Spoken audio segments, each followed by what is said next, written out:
You're listening to The Pete Sheppard Show. Oh,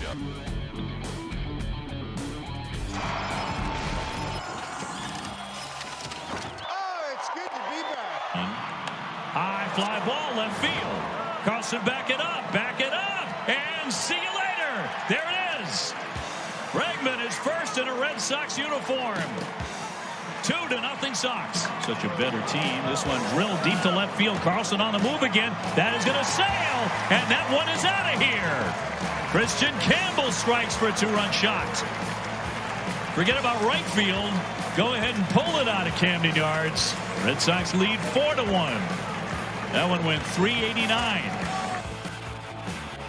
Red Sox bats coming alive yesterday. Casas added a home run as well. They go on to win, and Baltimore take the series, winning the rubber game. Good morning, everybody. Welcome to the Pete Sheppard Show here on the Coastal Sports Network. We'll make fun of the Lakers in just a little bit. But, man, it's a Freaky Friday edition here of the Pete Sheppard Show. Let's get it going. Lots of NFL news, MLB news, NBA news, and you guys.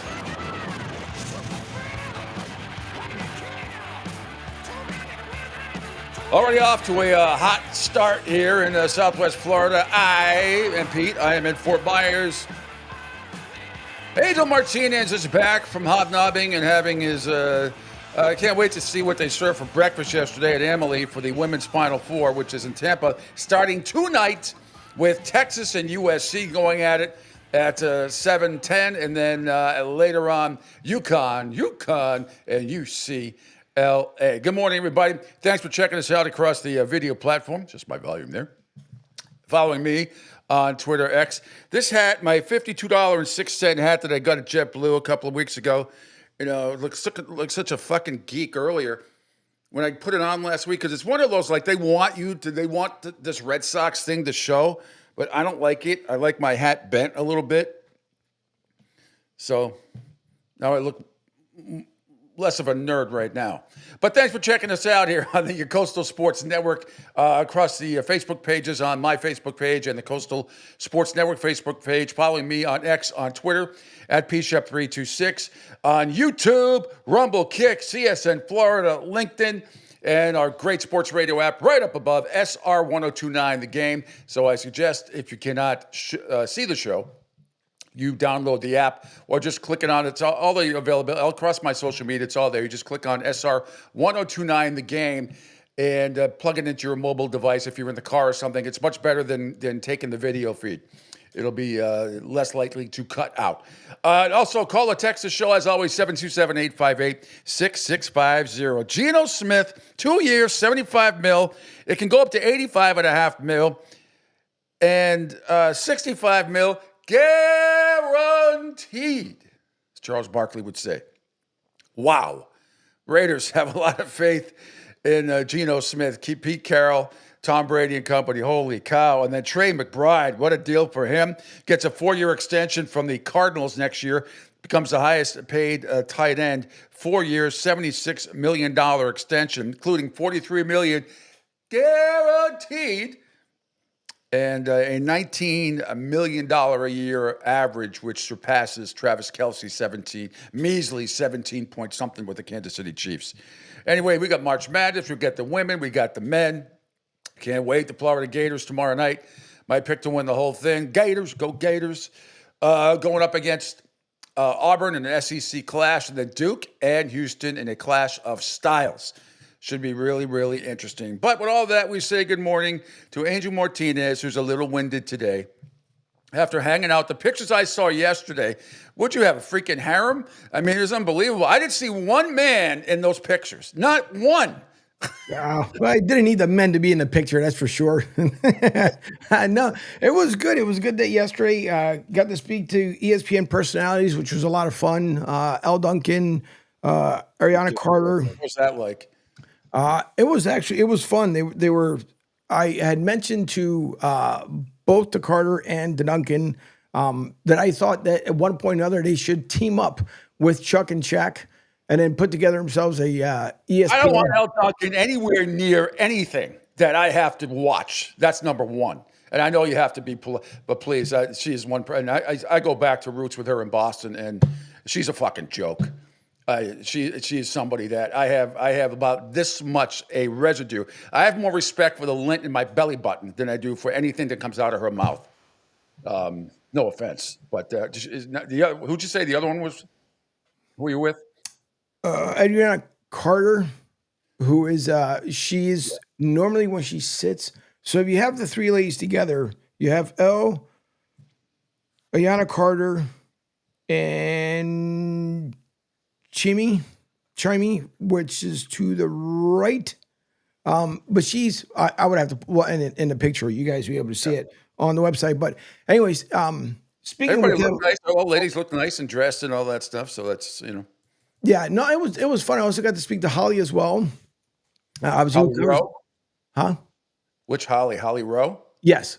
Yeah, yeah, Holly's great. Got to speak to her. She was a lot of fun to speak with, and I was asking her about how she's able to handle the Heisman women's sports, which is obviously it has taken off in the past couple of years. So it was a great time with the group, and I want to say it was a pretty good packed house for the breakfast and for breakfast. All right, let's get down to business. What'd you have to eat? What'd they serve? So you had your choice of bacon, sausage, home fries, scrambled eggs. Omelet station? No omelet station. Oh. So they didn't have that. They had banana nut muffins, bananas, cereal bar, Nice. blueberry muffin, juice, coffee, water, and for those who like caffeine in the morning, they had their sodas. Oh, wonderful. Yeah. At least you're able to get caught. That's great. So yeah, some people around Emily treating it's a huge event. Women's Final Four, no matter where it is, it's a huge event. And I'm sure it's going to be a packed house. There'll be tons of UConn fans down there. I guarantee that. And South Carolina should have their share too, so that's not that far of a drive for them as well. UCLA probably have the least amount of fans, I would think, coming all the way from California. And Texas, I'm not sure how well the Texas women's team fans travel. I don't know. But I know UConn and South Carolina, that place will be loaded for that game. There's no question. Which is the nightcap tonight. I will say Columbia, South Carolina probably represent the most with the as far as the media. I did see a couple from Texas. One outlet that I happened to see from out from California, but South Carolina definitely is representing, and you can tell obviously defending national champions. But there were a lot of folks. I will say for the most part, it is well organized. Meaning like there's maps, there's ways, there's a lot of people in the hallways that will tell you exactly where to go. It has to be that way. It has to be that way. Yeah, so there's a lot of folks that end up traveling or that came in to volunteer. Other ones obviously came in the SIDs from different universities. So it was good. As far as getting around, it was really good. Lunch spread was good. Today, obviously, they'll have the dinner for those of us obviously who will be covering both games tonight at 7 and 9 o'clock. And so that'll be going on. Probably get home sometime after 2 a.m. And then figure 9:30 the second game, assuming the first game ends in regulation. I don't want to wish triple overtime on you like I do some of my other friends, but it'll be a long day. It'll be a long day and night. But look, it's a great opportunity. It's a great opportunity for the network, you, and everything else. So it's good. I'm happy. Yeah, that's gonna be fun. And then we'll also be at the post game celebration on Sunday. So the post game dinner, we will be there as well. So that should be a lot of fun. Right now, if you go in the locker room after on Sunday, don't wear great clothes because you never know what you might get sprayed with. I'm sure they won't allow alcohol, but that doesn't mean they won't have sodas and whichever locker room it is. My recommendation, since been there, done that, don't wear anything nice into the locker room on Sunday. All right. Get doused with some sort of beverage. Yeah, it should be. I'm just looking forward to it because I think it's going to be a lot of fun for sure. Today's going to be crazy hectic. Tomorrow's not going to be any easier because then obviously you'll know exactly who's going to the Final Four. So there's supposed to be a lot of media opportunities come tomorrow afterwards. But there's going to be a fair amount somewhat today as some of the folks will be going over to the convention center, which is right across the street before the game tips off. So it's going to be Yesterday was crazy busy. Today's not going to be any easier other than just a long, long day. Yep. How's the parking situation? Pretty good? So about that. What do you mean? So There were the issues in a parking garage at Emily? no, listen, I think for the one that was chosen, and I don't know why, I'm not even going to put the garage How name much, out there. first of all, how much was it? Oh no, so as long as you're able to put in for Credential, you got free parking. That's good. yeah. So some people didn't do it, and I think you max out like $25 per day or something like that. Yep. But as That's far as fine. the way the garage is set up, the first 4.5 floors, the middle portion of the garage is all for electric vehicles. So you already lose, I would say, at least about 250 spots alone. And it's all electric vehicles. Really? Yep, all electric. Then to the They all fill. I bet you they're not all filled. the first 2 floors were, the other 2 floors weren't. You might have like a sporadic car here and there. But then you have the people who work downtown and have lease spots, and then other folks that live in the building next door that also have their spots. So basically, what you get is, after the 5th floor is where you're starting to fight for spots. And truthfully, if you really wanted to hustle, you stand out there. So listen, you're with the media, $40 that spot. I'll save it for you because it is probably the only thing that's tough. When I pulled in yesterday, and it was about 7:45 in the morning, there were maybe 38 spaces left, and I would easily say there's got to be at least like 2,000 parking spots or something ridiculous. But even then, when I was leaving for the day, there was a line of cars trying to get into the building. So it's just, I don't know how it was chosen, but I think to me personally, there just wasn't enough for the media. Yeah, and it's just the one garage. I mean, it's just that one garage that they must have had other lots though, right? Available besides the garage, or did the media have to go in the garage? No, the media had to go in the garage. Now, if you wanted to, you could do off-street Do parking. your own thing. Yeah. Yeah, but you're gonna be walking a little bit if you end up doing that, because mostly everywhere in Tampa now, you have to. It's either you have a couple of neighborhoods that normally have the permit parking, like you do up in Philly and Boston, everywhere else, and then the other places have it where obviously it's Park Mobile or whichever one that they're registered to. So either way, pardon me, you're paying for it. But yeah, the only one that was available for the media was this one particular garage, and it filled up quick. So today, it'll fill up twice as fast because there are people who pretty much figured out yesterday, like, damn, I need to be here like a dark 30 to guarantee a spot. Well, I think the first game. There's probably tickets available. I'm sure at least for the first game. I know you got to buy packages and everything else, but I don't think UCL. I don't think that. Well, though. Yeah, Texas and South. Maybe there's not a lot. If South Carolina's playing in the first game against Texas and UCLA and UConn are in the nightcap, but I'm sure it'll be close to total sellout, standing room only in the second game. I would be surprised if it isn't. But first game, you might be able to weasel your way in. I always tell people for big game events like this, doesn't matter if it's the Super Bowl, Final Four, World Series, whatever. You can get in without paying a whole shitload of money if you are willing to be patient and wait till right before either first pitch or tip-off or kickoff, because somebody is always desperate enough to get rid of the ticket. But if you're willing to miss maybe the opening tip-off and some of the opening ceremonies and are patient out there, if you really want to go, we'll just stick with this event today and Sunday at Emily in Tampa. Just, hold your ground. And I promise you, there will be people that are going to be giving away tickets, particularly on Sunday. If your team, if it's UConn and South Carolina, which I think it's going to be on Sunday, that'll be a packed house. It might be a little more difficult, but the people, the two teams that lose on Friday. So say tonight it's UCLA and Texas. If those two teams lose, they'll have all those tickets available. So trust me, people are going to want to get rid of them because you got to buy them in a package.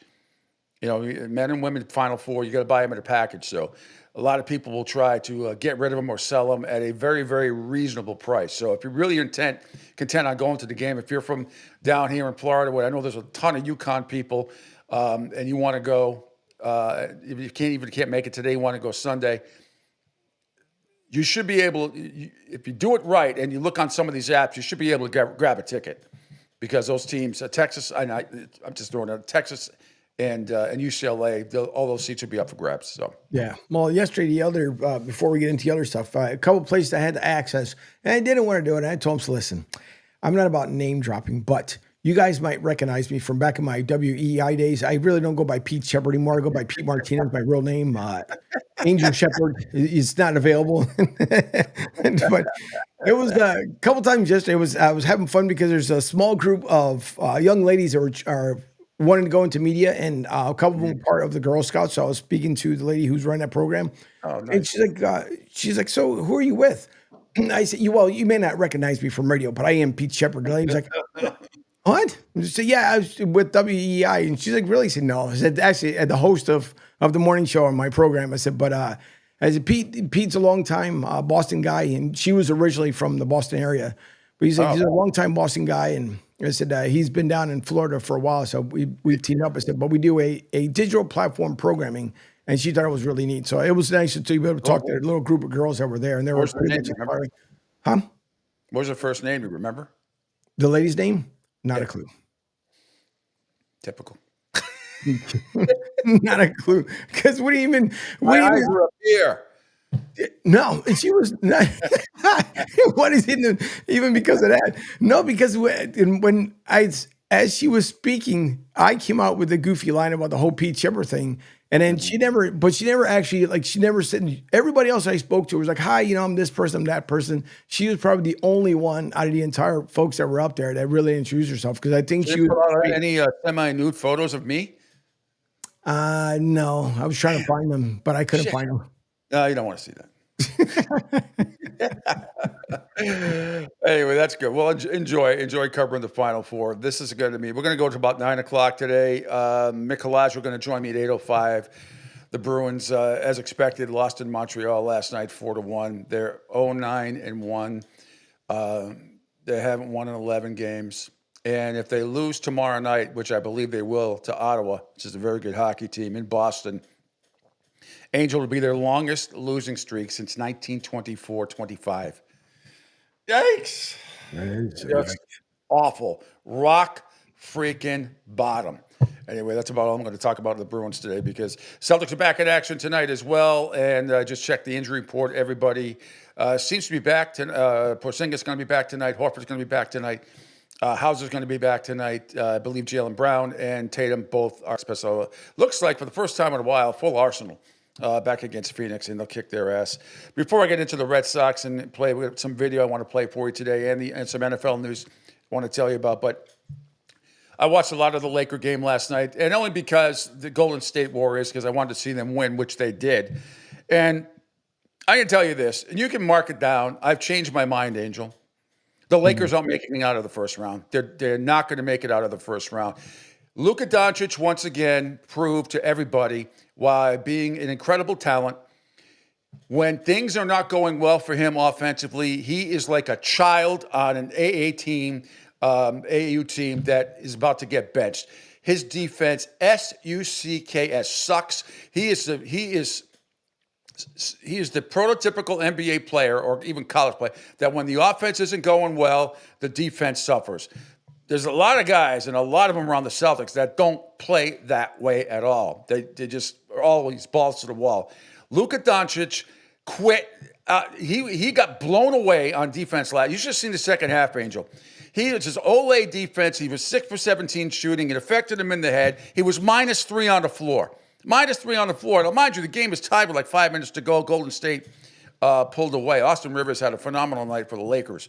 But just they're not going to make it. They won't beat Golden State in the first round if they have to play them. They won't beat the Clippers in the first round if they have to play them. And that's what it's looking more and more like, if those two teams are who they're going to match up against. Ja Morant, who had the game winner last night, is going to find himself out of the league or in jail or something, because he did the gun thing again. He's been told not to do it. Hits a game-winning shot last night. He is going to be one of those guys that we're going to be talking about in 5 years, saying what could have been, what could have been, what could have been. He doesn't get it. He's gone. As Gordon Ramsay would say, he's lost the plot. Lost the plot. As great a player as he is and can be, not happening. He just doesn't get it. Anyway, There's my take on the Lakers. They will not make it out of the first round. Luka Doncic last night, as usual, cannot play any defense, and he gets frustrated if his offensive game isn't clicking. And that will be more and more of what is going to happen in the postseason. We talked with Patrick Gilroy yesterday, and he brought up a great point. If you go back last year and see what Jaylen Brown did to him in the finals, absolutely frustrated him.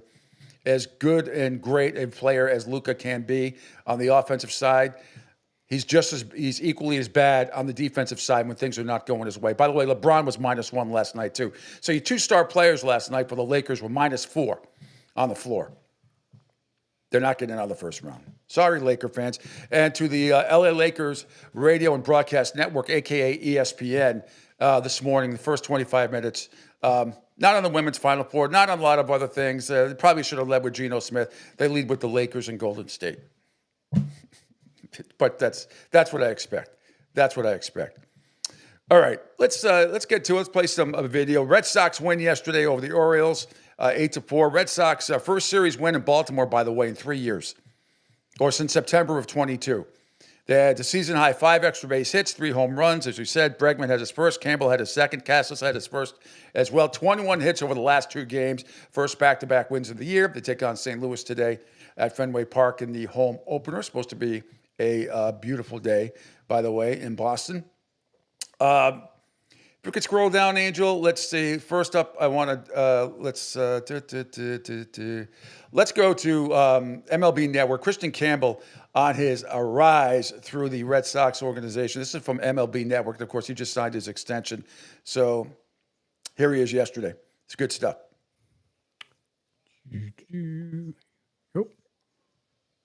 Processing. How quickly did this come together? Was this something being talked about in spring training, or did this just take place pretty quick? Throughout spring training, Really? but it heated up quick, I would say within the last week or so. Christian, you went fast. I mean, did it Yeah. feel fast to you, or did you feel like you accomplished what you needed to? It was fast, but they helped me the whole way through the whole process. They made it really easy for me and slowed it down as much as possible. Biggest surprise about this level of ball that you didn't expect? I mean, I would say just playing in front of a lot of people for the first time is different, for sure. The energy is always there. This is the second opening day we played this season so far. The first one was in Texas, and that was electric. And the next one is here with the Orioles. Yeah. So that was the grand. He's bugging me right now. But Is he asking for a loan? yeah, he Probably walked away. mooning Man. him. Yeah, he's playing around with me. But yeah, this is the second open day we had with the Orioles now, and it's been electric so far. I mean, the crowds have been great, energy's been great. I can't wait for opening day in Boston. I know that's going to be great and special. Yeah, All right, opening that's day good right for, there, at Angel. Fenway That's Park good will be right there. Friday That's a long against the St. interview. Louis Cardinals. And I want to scroll up next on this and get Alex Cora's reaction to Rafael Devers yesterday. He's looking better at the plate. Another hit yesterday. Almost took the pitcher's head off, as by the way, on his hit. But here's Alex Cora. Rafael Devers' progression is ticking up. Thank you, kind sir. You're welcome. With Rafi, he follows this process and does his work, and he can hang his hat on that. But how much of a boost is it for him to kind of see some of the results follow through with what he's working on? And it's a result. It's a result business, and we can say that we trust the process, and we try, like the 0 for 4 with 4 Rockets. Yeah, that's great. Nah, you want to find green as a player. You want to find green, and the great Mike Lowe used to say, "Give me 4 for 4 with 4 bloops, and the 0 for 4 with 4 Rockets." Like it's especially early on. Early on, there's numbers everywhere, and people are reminding you, your struggles. So it was good. But like I said before, the one thing that is getting my attention is the chase rate, right? Like he's been able to put the brakes on the fastballs up. Yeah. He's swinging and missing in the zone, but yesterday was a good sign. It just this superpower of gets a breaking ball, he crushes it. You know, it's amazing because probably everybody's like, nah, he's going to get this pitch, he's going to get that pitch. And he stays on it and hits it hard. And then I think the lefty was very similar to, I want to say, 21. Whenever Houston did what they did, 21, right? It was Framber, the last game in Houston. He got a sinker. He shot it the other way. And I talked about it last week. And then I think it was King or Clark Schmidt. Don't remember. Four-seamer, swing and miss, and then four-seamer, and he hit it out of the ballpark. He's trending. He's feeling good about himself. The 2 walks, too, said a lot the night before, so we just got to continue. He'll be okay. All right, there he is, Alex Cora, manager of the Red Sox. So Red Sox are back at it today. Walker Buehler tried to get his first win of the year for the Red Sox, going up against Eric Fady of the St. Louis Cardinals, who won his first game, I believe, last Saturday against the Minnesota Twins. He pitched the Cards to a 5-1 win. I think he went 6 1/3. Did very well. So we'll see what happens. Should be a lot of fun. The energy should be great. Rafi got 2 hits yesterday, so he's back up to a $111, getting closer and closer to that Mendoza line. By the way, by the way, Campbell is hitting .417 so far this year. His rookie season. More breakfast crow for the people up in Boston. My good friends Michael Felliger and Tony Maz, who freaked out after opening day, saying how he wasn't ready yet. It was just some of the most dumbest, idiotic commentary I've heard yet, and I'm sure they're getting called out on it. But anyway, to go that crazy over the top. But he's hitting .417. Abreu got a couple more hits yesterday. He's hitting .471. And Rafi went 2 for 4 yesterday. He's batting at $111. Tanner Houck, the pitcher for the Red Sox, the starter yesterday, was not very good. He needs to be better. He was average to below average at best. 4 innings pitched, 5 hits, 3 earned runs, walked 2, and struck out 6. And he came off, although the second half of last year, especially the last month and a half, he was not doing very well. But he was an all-star last year. He went 9-10. He had a very low ERA, barely over 3. So far this year, he's been below average. Let's be frank. But the Red Sox bullpen angel so far has got to be up there with one of the best. They have a 2.05 ERA, which is excellent. And you saw it again yesterday with Kelly Wilson coming in and for the Red Sox and doing Whitlock as well. Came in. He gave up a run. Whitlock looks really, really good. That guy, we talked about him. You can use him anywhere. You can use him as a spot starter. He can come in and do middle relief. He can be a setup man and a closer. Anyway, Red Sox win 8-4. Let us get to the NFL, shall we?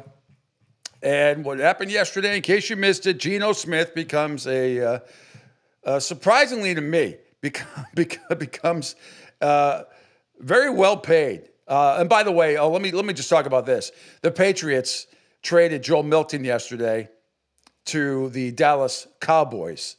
Now, let me tell you about. Let me get to that. I should actually. This could have been the lead easily, but I want to do the Red Sox first. But when you look at initially what it looked like, what did they get back for him? So according to, and Mike Giardi, a good friend of the program, Mike Giardi covers the Patriots, says, according to Rich Hill, the modified trade chart, which is a pretty cool thing. A lot of the GMs and owners, a lot of the GMs and front office people use this chart.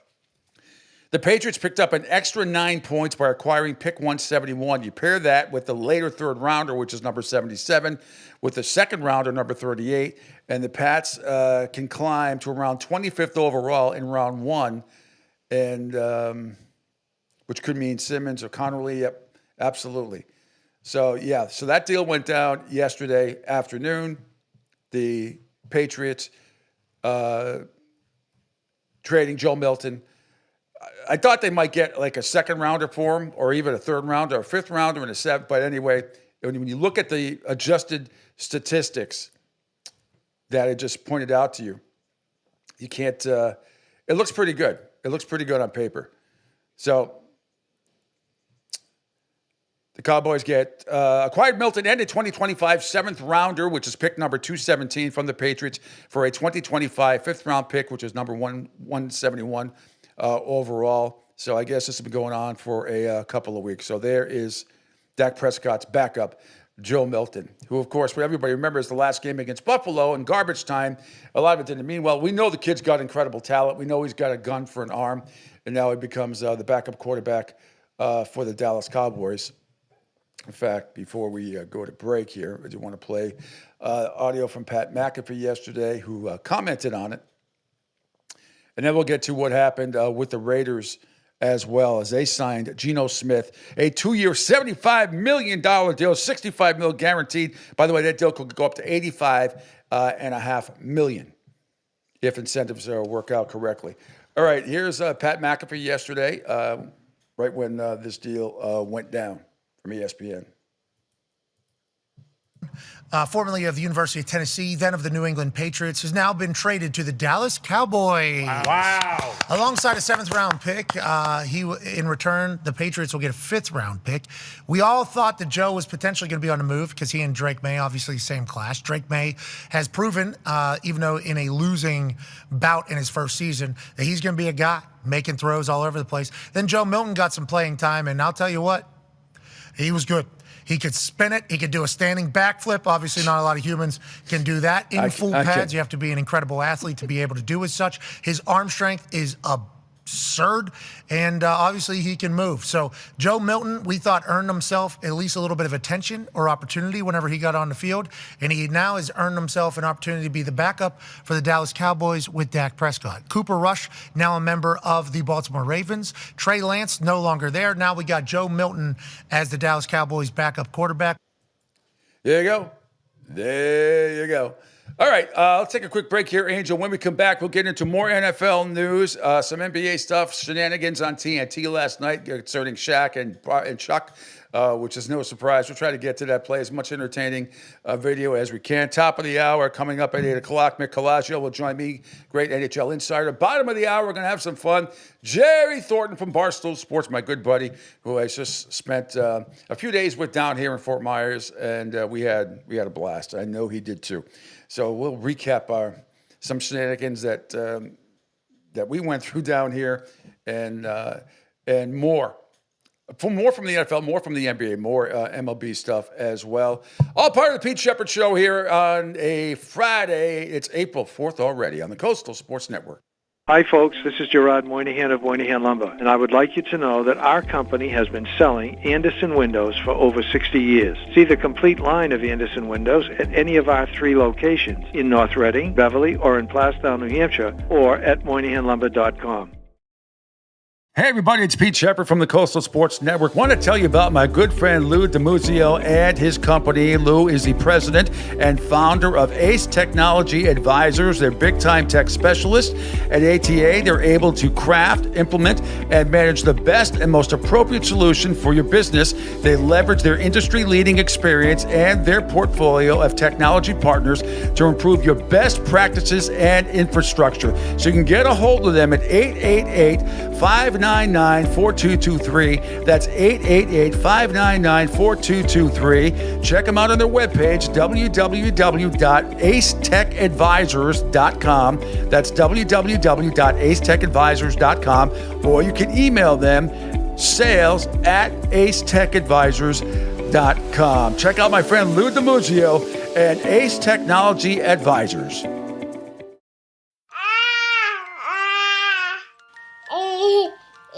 To some people, the sound of a baby babbling doesn't mean much. But that's not necessarily true. By 6 months, they're combining vowels and consonants.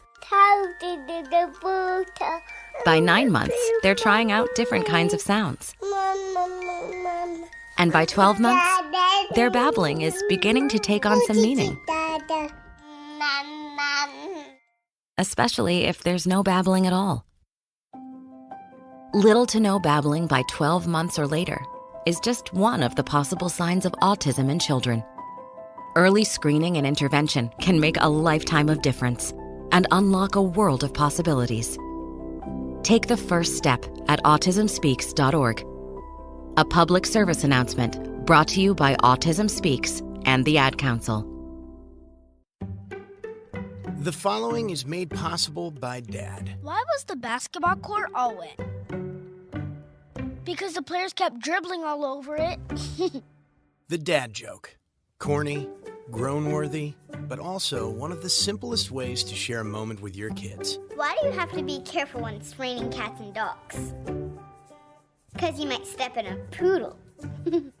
And kids that spend more time with their dads grow up to be smarter, more successful. Can I tell you a cat joke? Just kidding. And, with any luck, funnier adults. Why didn't the skeleton go to the dance? Because he didn't have any body to go with. Dad jokes rule. So take a moment to make a moment and give your kid a laugh. It's as easy as going to fatherhood.gov. Brought to you by the U.S. Department of Health and Human Services and the Ad Council. That's really funny.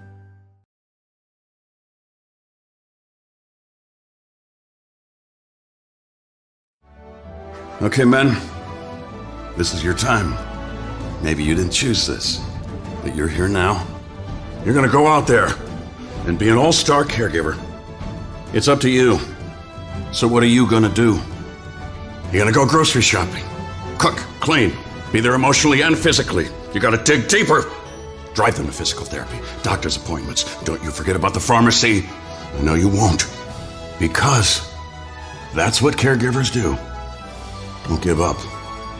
Don't ever give up. This is your time to show the world, your family, and yourself that you're tougher than tough. Now go out there and be the best caregiver this world has ever seen. Caregiving is tougher than tough. Find the care guides you need at aarp.org/caregiving. A public service announcement brought to you by AARP and the Ad Council. Hi, I'm Danica Patrick, and proud aunt. Watching my nieces grow, play, and learn is amazing. But not every child gets to be carefree. 1 in 6 kids in the U.S. are hungry. 1 in 6. That little girl sitting alone at the playground, she can't play like the other kids. She doesn't have the energy because she's hungry. School lunch will be her only meal today. It breaks my heart that this is the reality in our country, but it's something that Feeding America is working to change. Each year, the Feeding America network of food banks rescues billions of pounds of good food that would have gone to waste. This food is then provided to families and children in need. Being a kid should be about using your imagination, learning, and having fun. These children shouldn't have to miss out on simply being a kid because they're hungry. To find out how you can help end childhood hunger in your community, visit feedingamerica.org. Brought to you by Feeding America and the Ad Council. Don't spaz out because your team lost. Let Pete do it for you. Now, back to the Pete Sheppard Show.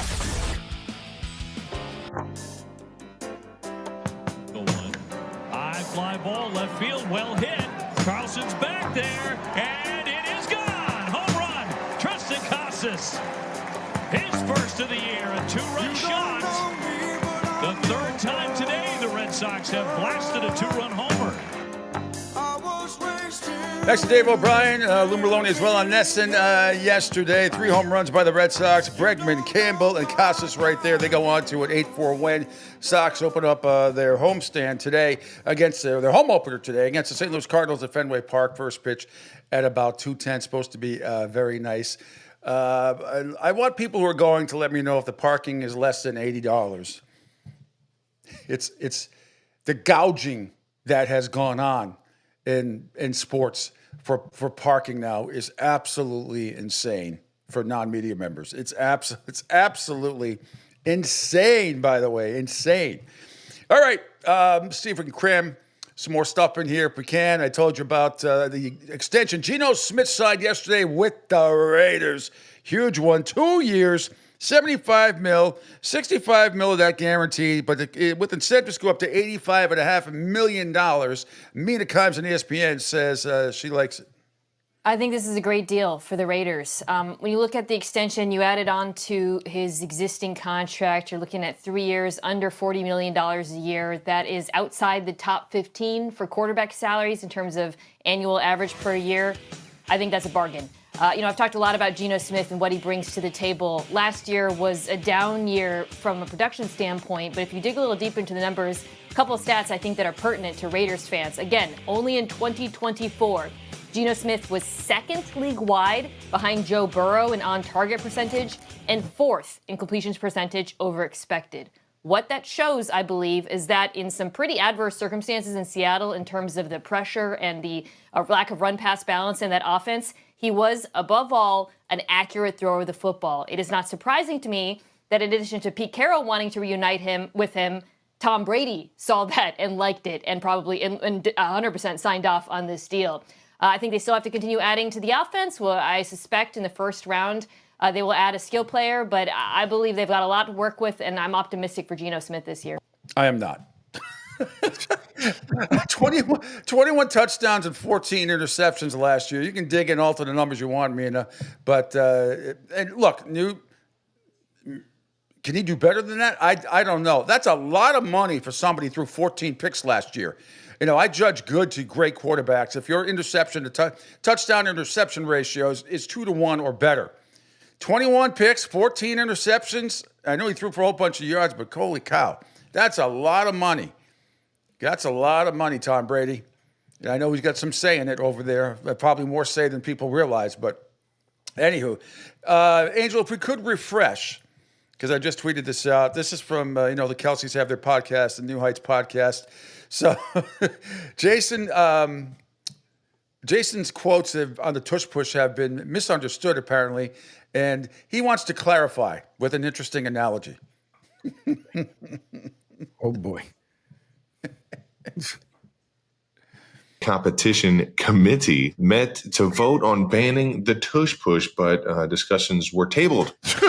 What are your thoughts, Jason? I think the only argument I see for potentially banning it is there a competitive advantage? Is it unfair that players can push, and should we allow players to push rather than ball carriers or anybody do things on their own? That's going to be a hard rule to enforce. Are gang tackles outlawed? That's what I'm saying. Open field, like when Big Creed Humphrey gets behind a running back and he's pushing the pile forward. Do we not want that? Because I like that. No, because that's football. Just from like the health aspect, is like people misusing my quotes. Like the play sucks to run, but it sucks because of like an exertion. It's not going to be a play, in my opinion, where you're going to see this huge increase in chance of risk of injury. It's just not. Some people think it's more of a rugby play, but when we have like a guy who played rugby, like Jordan Mailata, he's like, it doesn't have anything to do with rugby. I mean, I'm tired of the back and forth with it. If you're going to ban it, just ban it. One of the quotes I saw was like, I'm most concerned for the center. I was like, yeah, I get it.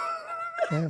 I mean, it sucks. It is a grueling play. But I got to put this, like, it's less of like a grueling play of like being cold-cocked, and it's more of a grueling play of like, you got to take a and it just won't come out. And you're just squeezing forever until that thing comes. That's what it's like. That's what's grueling about it. It's like,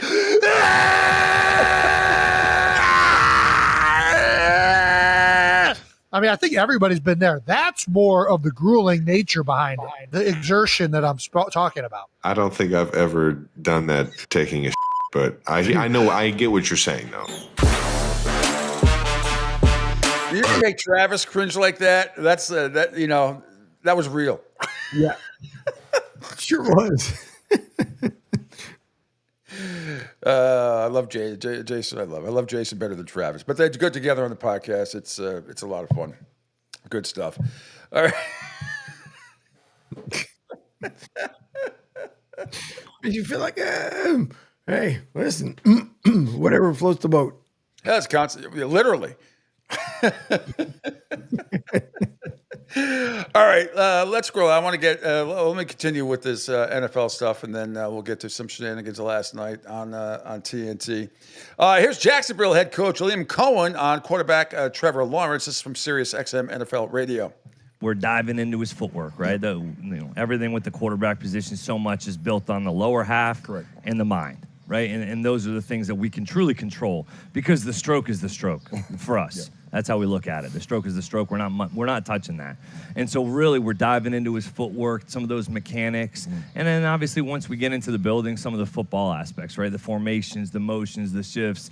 But for us to help him truly, also from a schematic standpoint, man, we've got to be able to run the football a little bit better, right?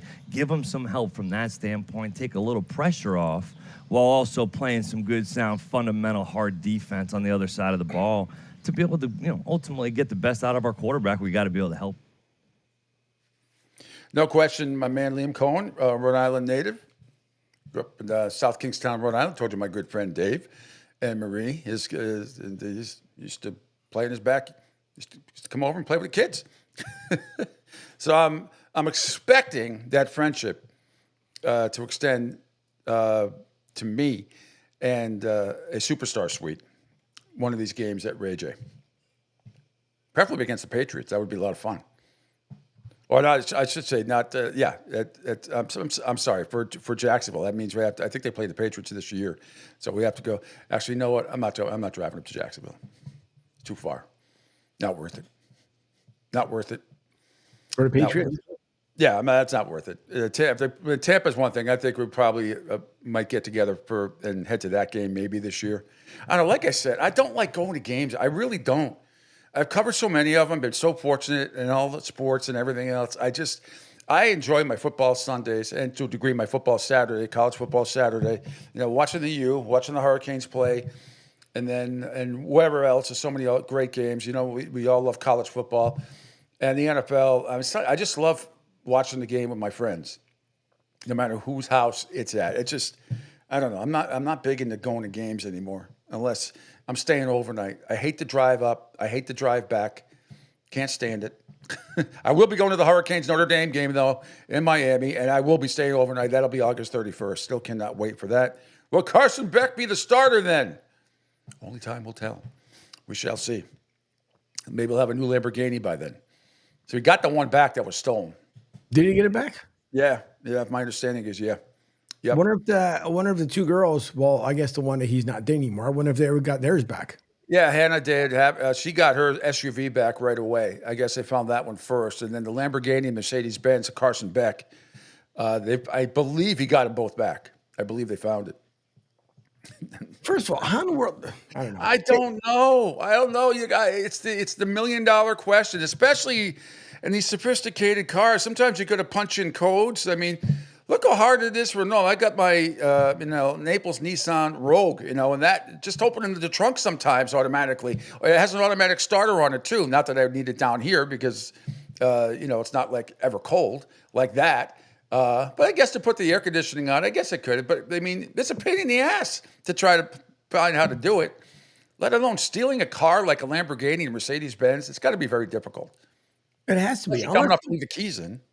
Oh, we have seen folks that have done that before, so I don't know. I don't know how to. What's the other thing before you move on to the next? If you had a convertible, Pete, and this is just my kind of thing. If you own one, would you leave it just like open as far as the top out in the open? Well, certainly not in Southwest Florida because you never know. Even though we haven't gotten barely any rain lately, it depends what month it is, or what time of day it is, whatever. I mean. If I'm running into Publix to get groceries or something, 5-10 minutes, that's one thing. But no, I really would not on the whole because if I'm parked in the shade maybe around here and then go into a store or something like that. But yeah, normally no, I would not do that. I've had a convertible before for a couple of weeks, and I always put the top up when I went to a store. I don't know. It's because it's just. You're not leaving anything. I mean, if somebody wants to take a cup holder or something like that, I guess they could steal that. But I don't know. It just feels like unsafe to me. Yeah. Okay. I'm glad I'm not the only one because that's exactly how I feel. I'm like, I think if I'm buying a high-end convertible, I'm just not leaving it out. And I know in Florida, there's a ton of folks that leave it out in the open and everybody just walks by. I mean, I haven't seen anybody reach inside, but just me personally, I would feel like, do I really want to leave it just out in the open for everyone to whatever. Yeah, and I don't know. That's not my thing. If I had a convertible, I'd be wherever. If I went inside, mostly I'd put the top up. Put the top up. All right, if we could, let's see a couple of shenanigans last night on Let's go to NBA on TNT. Shaq doing his best Chuck impression. Hang on a second, not that one. That's the second one I want to run. I want to scroll down for a little, just 200 of that. Chuck sending his shots at Shaq by texting Lefkoe, Lefko. By the way, Charles Barkley texted me. He's weighing in. He said, quote, tell Shaq to unbutton his jacket before he puts someone's eye out. Tell him to send me them fat boy drugs he's been taking. That don't work on his fat ass. You got my number. Chuck, May 19th, I'm going to punch you in your... That was the perfect way. Six pack. Why would you? Because you have this amazing moment. Why would you? This is called style. You wouldn't know nothing about this fat boy. Keep drinking that beer. You an underdog at the pub. He is down in San Antonio eating What a up, churro. underdog? By the way, Charles Barkley texted me. Yeah, so Chuck's doing the CBS thing, and we're 30. That's why they're not there. But Shaq was there. If we could scroll up, Shaq did his best Chuck impression with the spelling. This is also hysterical. No water yet. No water yet, brother. Y'all must not know what fraternity I'm in. Tell him, Matt. What fraternity are you in? Omega Psi Phi. Till we die.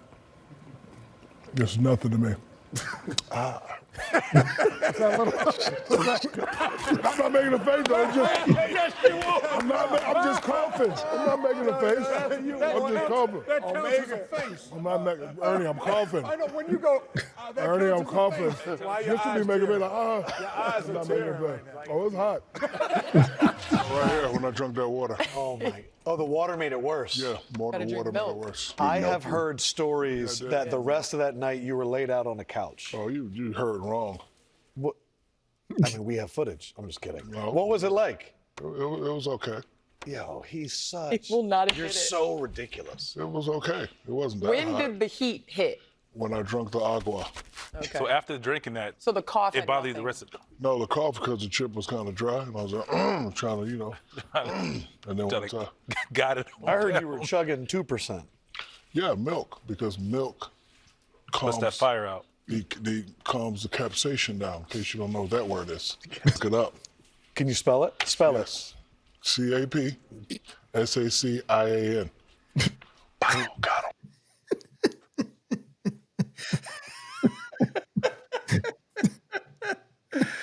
Oh my God! Always too funny. Too funny. There he is. Wow, got him. All right, Andrew, we could scroll down back to the NFL a little bit. Yesterday, Patriots offensive coordinator Josh McDaniels on taking a year off from coaching is under a Carlos Lopez. Angel, see it. You got it. This should be an interesting take. Yeah. I got an opportunity to go to a few different places last year. I won't say where those were, but there was some great coaches that were very welcoming. College, pro. I had an opportunity to see for the very first time in my life, somebody else run a meeting, somebody else run a practice, somebody else coach a quarterback, and those were invaluable opportunities for me. And I know I'll be a different person in terms of going forward because of the experiences that I've had an opportunity to see. I got an opportunity All right, to go there's to the Patriots offense coordinator Josh McDaniels, and with Steph Diggs and everything, and now expectations are going to be pretty high to get back in the playoff hunt here, and I think they will. Like I said, you factor in everything from the coach to the OC to the quarterback to the improved team. There's no question about it on both sides of the ball. They should be with that schedule an 8 or 9 win team next year. They really should. So they should absolutely be in it. Told you about Joe Milton getting traded from the Patriots yesterday on the Rich Eisen show. Andrew Siciliano on why trading for Joe Milton was a good move for Dallas. As if not for Shohei Ohtani, on the 3rd of April, we would be leading with the Cowboys trading for a backup quarterback. I get a lot of fans, including my father, who stop me and say, why are you talking about the Cowboys? I'll tell you, Dad. I'll say it. I'll tell you why. Because this story right here, the Cowboys trading for a backup quarterback, moves the needle. A little bit. This story, and it's a slow news day. If it's there, you go. I guarantee it'll be the number one click story on NFL.com today. I bet you it's the number one click story on ESPN.com today. Cowboys trade for backup quarterback with one career start. Yep. No, he didn't start that game. He didn't? No. Well, Well, that's right. Drake played one Like series. 5 snaps. Came in. Yeah, Drake right, played one okay. series, so stop. So go back to week 18. The Patriots blew the first overall pick by winning. And a lot of it had to do with a kid named Joe Milton, who can throw the ball out of the stadium. Not an exaggeration. He can throw the ball out of the stadium. Cannon for an arm. He can throw it 80 yards. Yeah. There is video of it. Look for it. Manning Passing Academy a couple of years ago in Thibodeau, he threw it out. He threw it basically 80 yards into a bucket in the far end zone. I don't think he actually hit the bucket, but you get my point. The problem at Tennessee was, University of Tennessee, where he played quarterback, and he backed up. Hendon Hooker then took over when Hooker got drafted. Hooker, by the Lions, he's not accurate. We had him at the Senior Bowl a year ago, and remember Contra back in the day when you had the spray gun? It was really effective in Contra on the old Nintendo NES. Up, down, left, right, okay? CA start. But it's not effective as a quarterback. That was Joe Milton, kind of. All right, we get the picture. Look, Joe Milton's got a hell of a lot of talent. He really does. And, I don't know how much playing time he's going to get with Dallas unless Dak Prescott goes down, but he's a great athlete. He's very smart. And I think he has to harness he's got the skills. He just has to use his head a little bit better at times. He was really good with the Patriots. He didn't make a lot of mistakes in the limited time he played with the Patriots last year. But these guys are right, because I watched a whole hell of a lot of him in Tennessee. And he would make you ooh and ah every game. You love him, you hated him every game for the Volunteers. Trey McBride becomes the highest paid tight end in NFL history. Adam Schefter had that yesterday on ESPN. All right, Laura, moments ago, the Arizona Cardinals reached agreement with tight end Trey McBride, making him the highest paid tight end in NFL history. A new benchmark deal, 4 years, $76 million, including $43 million guaranteed. That's a $19 million per year average, which becomes the new threshold for tight ends. And we've seen some great young tight ends come into the game. Trey McBride is now pushing up the bar for all of them. He's got a new deal in Arizona, a 4-year extension. They locked down McBride for the long term. Yep. Man, oh man, Kyler Murray's going to love that. Meanwhile, Mike McDonald, head coach of the Seattle Seahawks, on what Sam Darnold bringing to that team. After you added Sam Darnold, and Pat and I had a wonderful conversation. Sam called in, and he was on to the next event, and just where he's at mentally now. That's important to me. For playing the position, I think where you got to be mentally tough. I think at every position you got to be mentally tough, but specifically at that position, just where he's at as a pro now, he just seems to be in a really good spot. That's just my take on him. And our conversation, I'm truly mean this. It was wonderful, the conversation we had with him. Well, it fires me up to hear that. It's great. I think it's interesting because I haven't had a relationship with Sam before a couple weeks ago, and it's been awesome so far. Our conversations, it's been really cool to hear about people that have had a relationship with him in his life, kind of throughout his journey, and what all positive things they have to say about him. All the way back, to his college days at USC. We have some of those folks still in our building right now, and I'm most excited about the person, the leader, the teammate. That guy that we get to work with every day, and I think he's in a great spot. From our conversations, I think he's energized, he's driven, and just like the rest of us in the building. So he's going to fit right in. All right, going to be interesting to see how Sam Darnold, did he block out the last 2 games that he had with the Vikings, one in the regular season against the Lions and then in the postseason, where he's just god-awful. But should have been comeback player of the year last year, now Joey Burrow. Sam Darnold did an unbelievable job. We'll see if that continues with Seattle. All right, quick break. Mick Colaggio, our great NHL insider, coming up next. See if he sees any positives at all with what arguably has been, in the second half, the worst hockey team in the NHL, my beloved Boston Bruins. We'll get to that, plus his insight on all the good stuff that is the NHL. All coming up next. Then Jerry Thornton, Barstool Sports, bottom of the hour at 8:30 right here on the Pete Sheppard Show on the Coastal Sports Network. Hi, folks. This is Gerard Moynihan of Moynihan Lumber, and I would like you to know that our company has been selling Anderson windows for over 60 years. See the complete line of Anderson windows at any of our 3 locations in North Reading, Beverly, or in Plastown, New Hampshire, or at MoynihanLumber.com. Hey, everybody, it's Pete Sheppard from the Coastal Sports Network. Want to tell you about my good friend Lou DiMuzio and his company. Lou is the president and founder of Ace Technology Advisors. They're big-time tech specialists.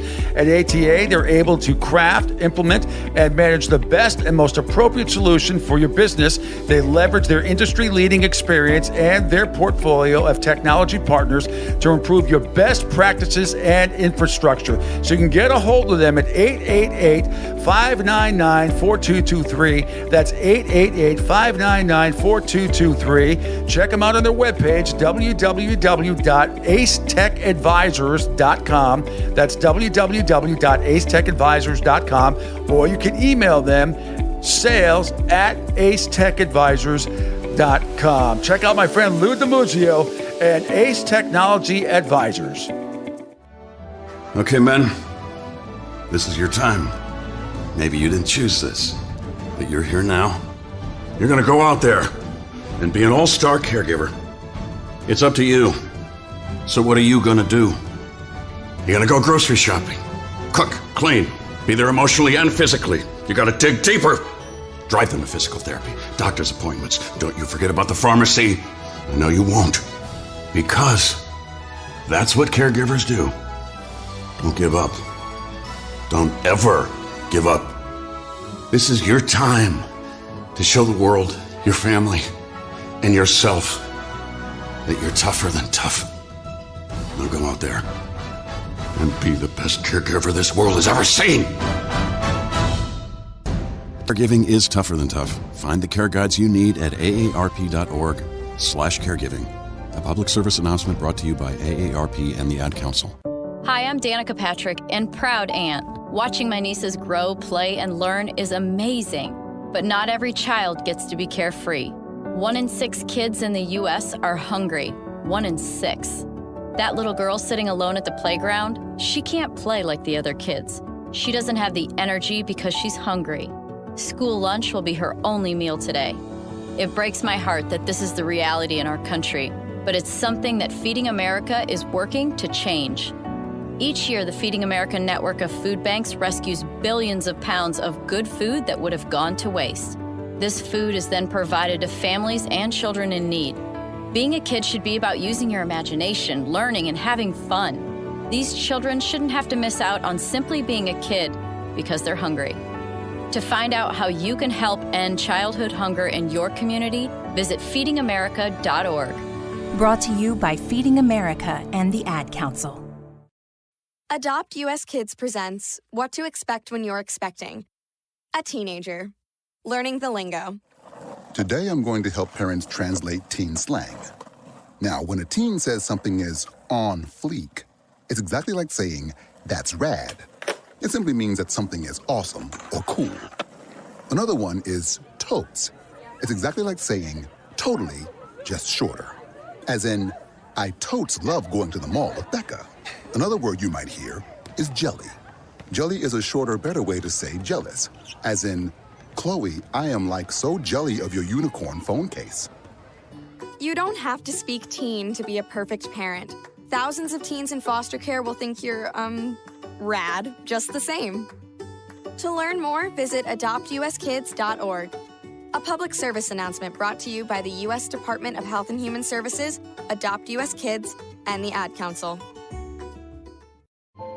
This is the story of a very special woman. In a matter of seconds, she turned herself into a great mathematician or an entrepreneur. Her knowledge was limitless and still is. She could also make monsters disappear, especially those that lurked in the shadows under the bed. Once, this woman put back together a teenage girl's broken heart, which had been shattered in 1,000 pieces, just by giving her a bear hug. She masqueraded as a regular person at work, but as a superhero at home. Everyone knows her as Gabriella, I still call her Mom. Your hero needs you now, and AARP is here to help. Find the care guides you need to help, complete with tips and resources at aarp.org/caregiving. A public service announcement brought to you by AARP and the Ad Council.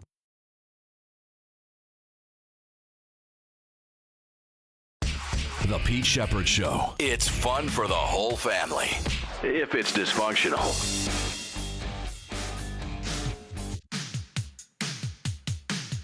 Come up with it around for Pasternak. Geeky back for Zaka.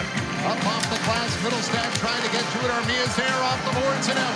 Jake Evans will jump up on it. Evans to the captain with the empty net. He scores.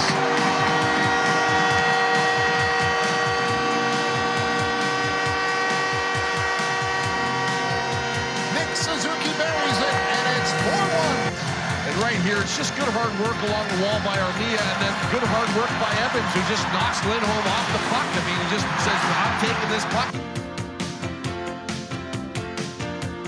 Saying the Bruins stink is being too kind. They suck. It is awful. Awful, awful, awful. It's always awful losing to the Montreal Canadiens anyway. But then when you look up in the standings and you see, and you go to the Eastern, first of all, they're minus 55 now, which is just, it's puke-inducing. And you see that in conference play, they are at the bottom, dead last.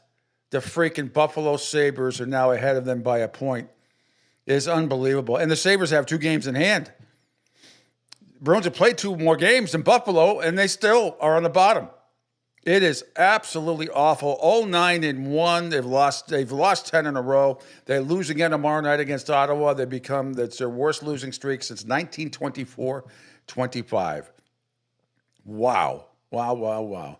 Michelangelo from Rink Rap MC is going to be joining me very shortly. One of the great NHL insiders as well out there.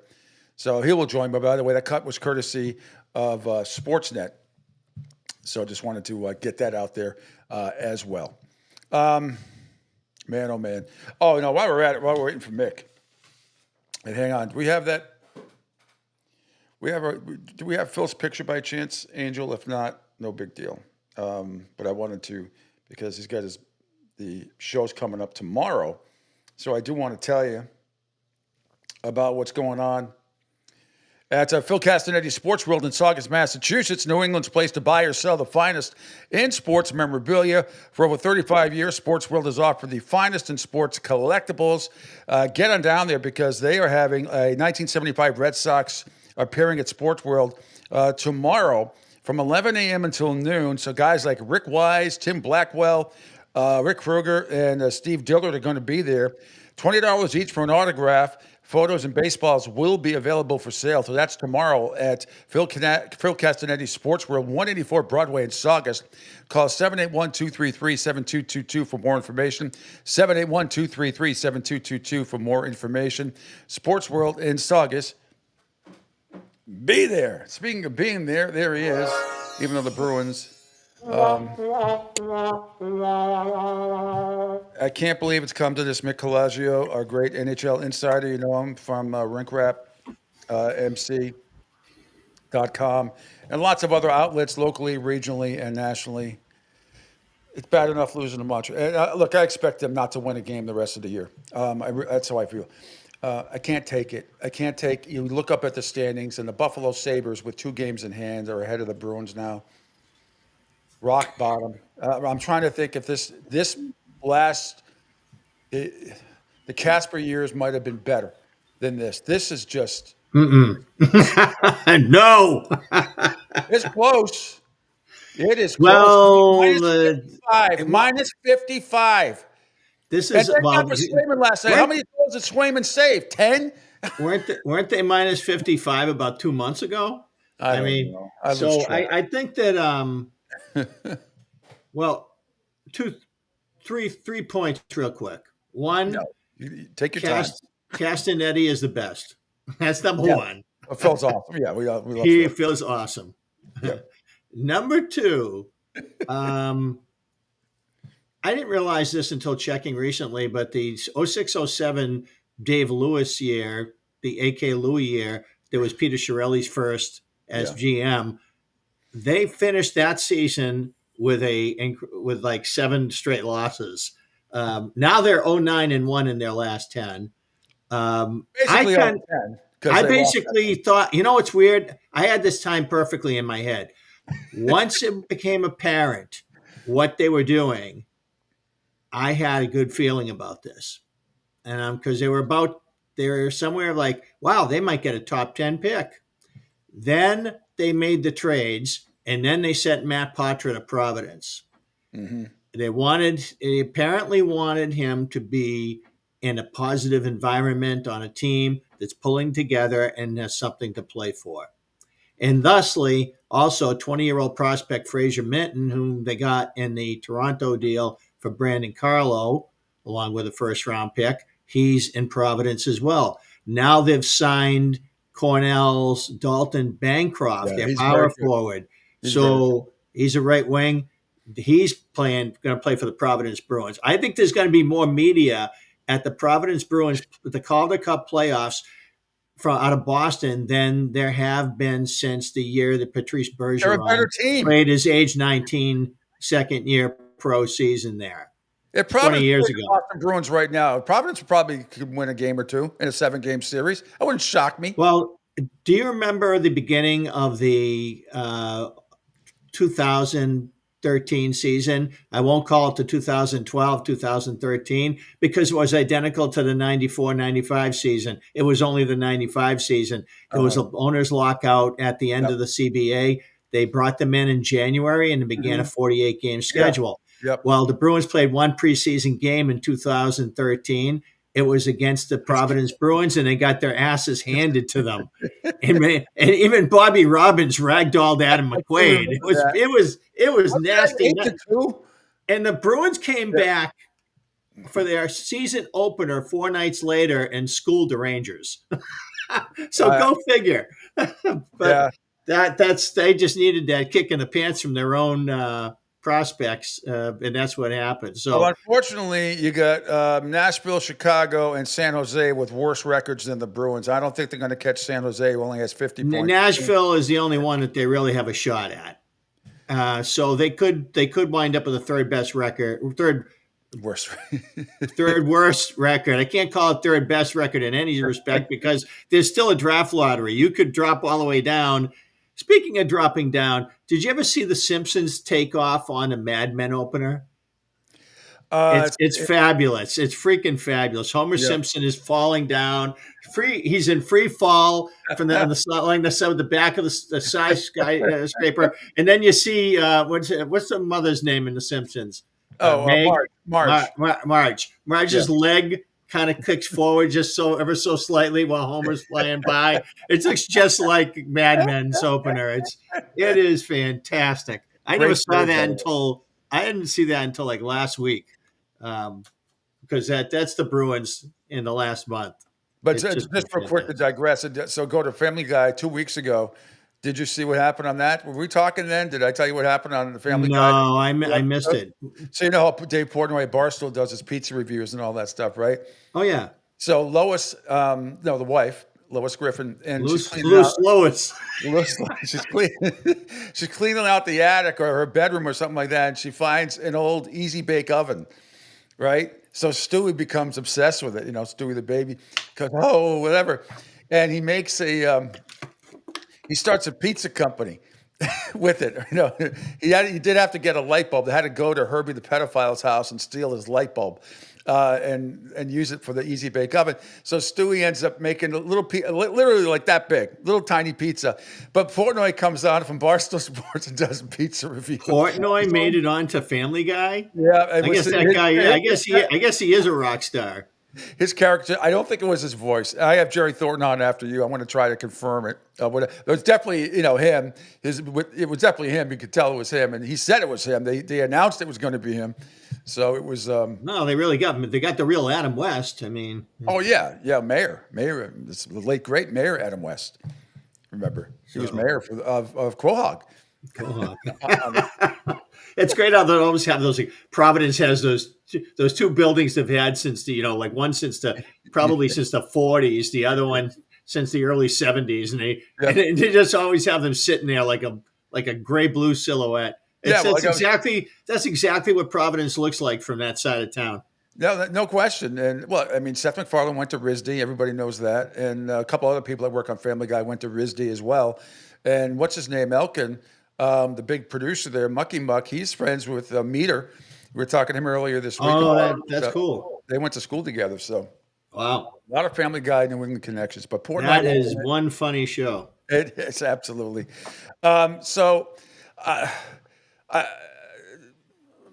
Joe Sacco must be ready to. I don't know how you function like this as a coach, and I don't know how you stay. I give him all the credit in the world for not having a nervous breakdown or starring in One Flew Over the Cuckoo's Nest Part 2.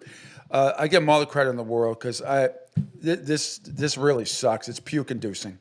The one trophy that every member of the Professional Hockey Writers Association votes on, whether or not you get a vote for the Hart, Selke, Calder, etc., you get a vote on the Masterton, the Bill Masterton Memorial Trophy in memory of the North Stars player, first year team in the NHL 67-68 season, hit his head on the ice and died. Yeah. Awesome. And it's for perseverance and sportsmanship and loving the game, really, and showing great dedication in your career. If we were allowed, Joe Sacco would be the hands down Masterton nominee from the Bruins media. However, this is only for active players. So, and we're all sitting here like this. I'm thinking maybe Patrick Brown. I think that guy has just been such a shining example. Every single night he shows up, he skates hard, he plays hard, he hits hard. He's coachable. He's the captain of the Providence Bruins. He's everything you want in the ultimate depth signing, that bridge player who might spend more time with your AHL team than your NHL team. And the guy's just been clawing and scratching for everything he's ever got. And I'm seriously considering, I think the vote might be due today, so I better seriously consider it in a hurry. So anyway, Joe. Yeah. I mean, it's just going to be a pit in his stomach, and it's just, can you call in sick? Well, he's taking one for the team. Well, no question. He's taking one for the team. You're basically taking your career back in the day for the Celtics. Exactly that. But you're taking your career. Yeah, you're putting a career at risk by juxtaposing yourself against everything that has befallen the Boston Bruins this season. You can't possibly come out of this as a contender for the head coaching job next year. But I do know that the Boston Bruins understood what a great hockey guy Joe Sacco was before I did. So even though I go back to watching him play college hockey on Nesson in the early days, I understand that I've learned him over the years, run into him a few times, had conversation in the bowels of the Dunkin' Donuts Center, now known as the AMP. And he's a great hockey guy. Yes. And it's funny how he took on this role. He looked to me like he kind of dropped some weight. He looked, like hollow cheeks and like he was in it for the battle. He was just like, when he took over from Jim Montgomery 20 games into the season, he kind of knew what he was getting him into a long slog. He did get a bump in that team. They were on the right side of the ledger. I think in the first 10, if I'm not mistaken. But now he looks like he came out of The Walking Dead. He looks like what people do when they leave the White House, after the term is over. If they've lost he looks pale. I always feel like when I see interviews with him that he's going to pass out. It just doesn't. It's just. This guy has done an incredible job. Yeah, but how does it affect his future? Like, wouldn't it be something if the Flyers hired him and the Bruins hire Torts, which is what I want to happen because I think this team needs that kind of a guy right now. I don't feel like the players aren't giving everything they've got. There may be an issue with confidence in the group because they know they can't score. so that will wear on you. And I think that's what wore on them during the early Sacco segment of the season. Once they had gotten off to those first 10-game bracket and the adrenaline began to wane, the Bruins really began to hit the wall and they couldn't score. And I think that's when they started getting, more risky play out of guys that were better served by just playing their position. And as a result, they wound up springing leaks and they're giving up shorthanded goals. And it's just a lot of stuff happening. And the irony of it all is that David Pastrnak, Morgan Geekie, we can add to that, have been much better players in the second half of the season than they were in the first. I'd say Swayman too in that. I mean, do you see the saves he made last night? They could have scored 3-4 more goals easy. He was outstanding. I feel like he's righted his ship as well. Yeah, the goaltending is good.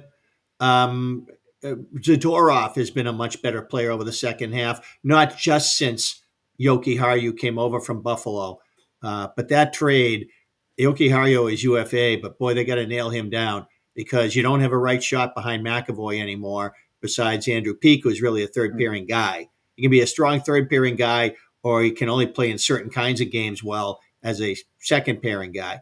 So it's in their best interest, obviously, to see if they can reach an extension with Yoki Haru before he goes to market, because the NHL will be all over that guy to sign him up, because he's a calming influence, very much like what Chicago had with Nicholas Hjalmarsson during their heyday of 2010 to 2015. He was the forgotten member of their big three behind Duncan Keith and Brett Seabrook. But Hjalmarsson, to me, drove that bus in that he anchored the second pairing. The other guys played together in the first. Without him, they don't win. Yoki Haru has made Zadorov a much better player. He calms him down. He adds structure and good, solid decisions to everything. He's 6'2", 200 pounds. No, 6 foot solid, 600 pounds, 600 pounds. 6 feet, 200 pounds, late first round draft pick. Finally got that part right. My goodness. Yeah. My 600-pound defenseman. That's all right. Bill, good morning, Bill. Bill says good morning. Now, hey. I saw Leonard the other night from Boston College getting an assist. He looked very good. Is there anybody out there that's still participating in the Frozen Four, or any of these guys that could end up on the Bruins after? Well, they're playing next weekend. I keep thinking the Frozen Four. It's a week after this. So anybody out there that Bruins have that could that we might see? Just I'm not talking about the help, but just the prospect that we might. There's see. another defenseman that they're thinking about, but I don't think there's anybody that would be plug and play. I don't think there's anybody else that's on their radar. Like Dalton Bancroft is a 24-year-old. I mean, is there anybody that they drafted that's left in the Frozen Four? That could help them after next weekend. Not help them. No, I don't think that we're in that situation anymore. When UMass got knocked out, Dan's Lauschmelis, he's signed. He's Latvian centerman, really good player. They got him in the program earlier. They got guys who are going to stay in college, who are good players. Gronwald, the defenseman at Quinnipiac, Pelosi, the center there. They got some guys. The Bruins have some prospects. That list is going to get flipped around quite a bit in the next several months. But they're not going to all come out, and it's a good thing. They shouldn't rush anybody. Well, Leonard, not that they rushed him, but Leonard looked right in. I mean, he looked pretty good the other night for the Capitals. Well, he's an impact player right now. Yeah. He's like when Matt Boldy went pro, or Beniers, Boston area guys who step in and just, they can play. They're ready. The Bruins have some good guys who might be that when they're done with college. They have some guys who've been more in the project kind of timeline. Yeah. I'm really curious about what's going to happen with Andre Gasso, the Boston College power forward centerman, who is really developed his skating during his time at BC. He's a junior, and so I really don't know what the story is with him. No news has come out of that situation. If he announced he's staying, I missed it, but I don't know anything as far as the Gasso situation goes, but he's a guy that, I'd love to see if he can play at NHL pace. And a lot of these guys that they do bring in, they sign what they call the amateur tryout agreement, and then they call it for short ATO. Not exactly sure why an O there, but that's the longstanding tradition. So, a PTU, professional tryout agreement for guys in training camp but don't have contracts, that's a PTO. So maybe it's a parent-teacher organization. Yeah, exactly. The one that really pissed me off through this whole losing streak was the one to Ovi the other night when he is standing there, could have had tea and crumpets, made a sandwich, mowed the lawn, sitting there all alone on the left post, nobody near him, and just had all kinds. You're talking about one of the best players in the league. He's going for the record, and to see him that wide open and get a layup on a goal like that, and then to have all the people cheer for it. Which I think the Bruins fans are being just kind of classy about it. Like a lot of Boston fans will cheer the opposing team if somebody's chasing a record. I think that's pretty documented in any sport, usually. But that goal pissed me off. I just you got to do something. You can't just have. How do you let that guy beat you? Yeah, it's tough. They do it's almost like it's in the script. There are certain giveaways, certain plays that make you wonder things. But overall, I feel like the Bruins are trying like hell. If he made a move and whatever, goes through his leg, he's just like. Well, that's what Ovi does best in the back nine of his career. Stay there, be ready, shoot. Yep. But it's amazing. He's amazing. Next, last thing, Mick. The Montreal Canadiens, I think it's good for hockey if they get into playoffs. I'd like to see them get in. I know Toronto will lose in the first round. I don't care what they do. I don't care who they play. I would bet against them. It doesn't matter. It'll be a dramatic fashion. They will lose in the first round. They are hockey's answer to the pre-2004 Boston Red Sox. Absolutely. That's what they are in Canada. How far can the Blues go in this thing? They've won 11 in a row. They look like the best team in hockey. How are they doing this? I don't love their team. So I they think won 11 in a row, though. I know it's impressive. They also have a body of work that you'll see those chinks in their armor when they play in the the grind of a playoff series too. So that'll come back too.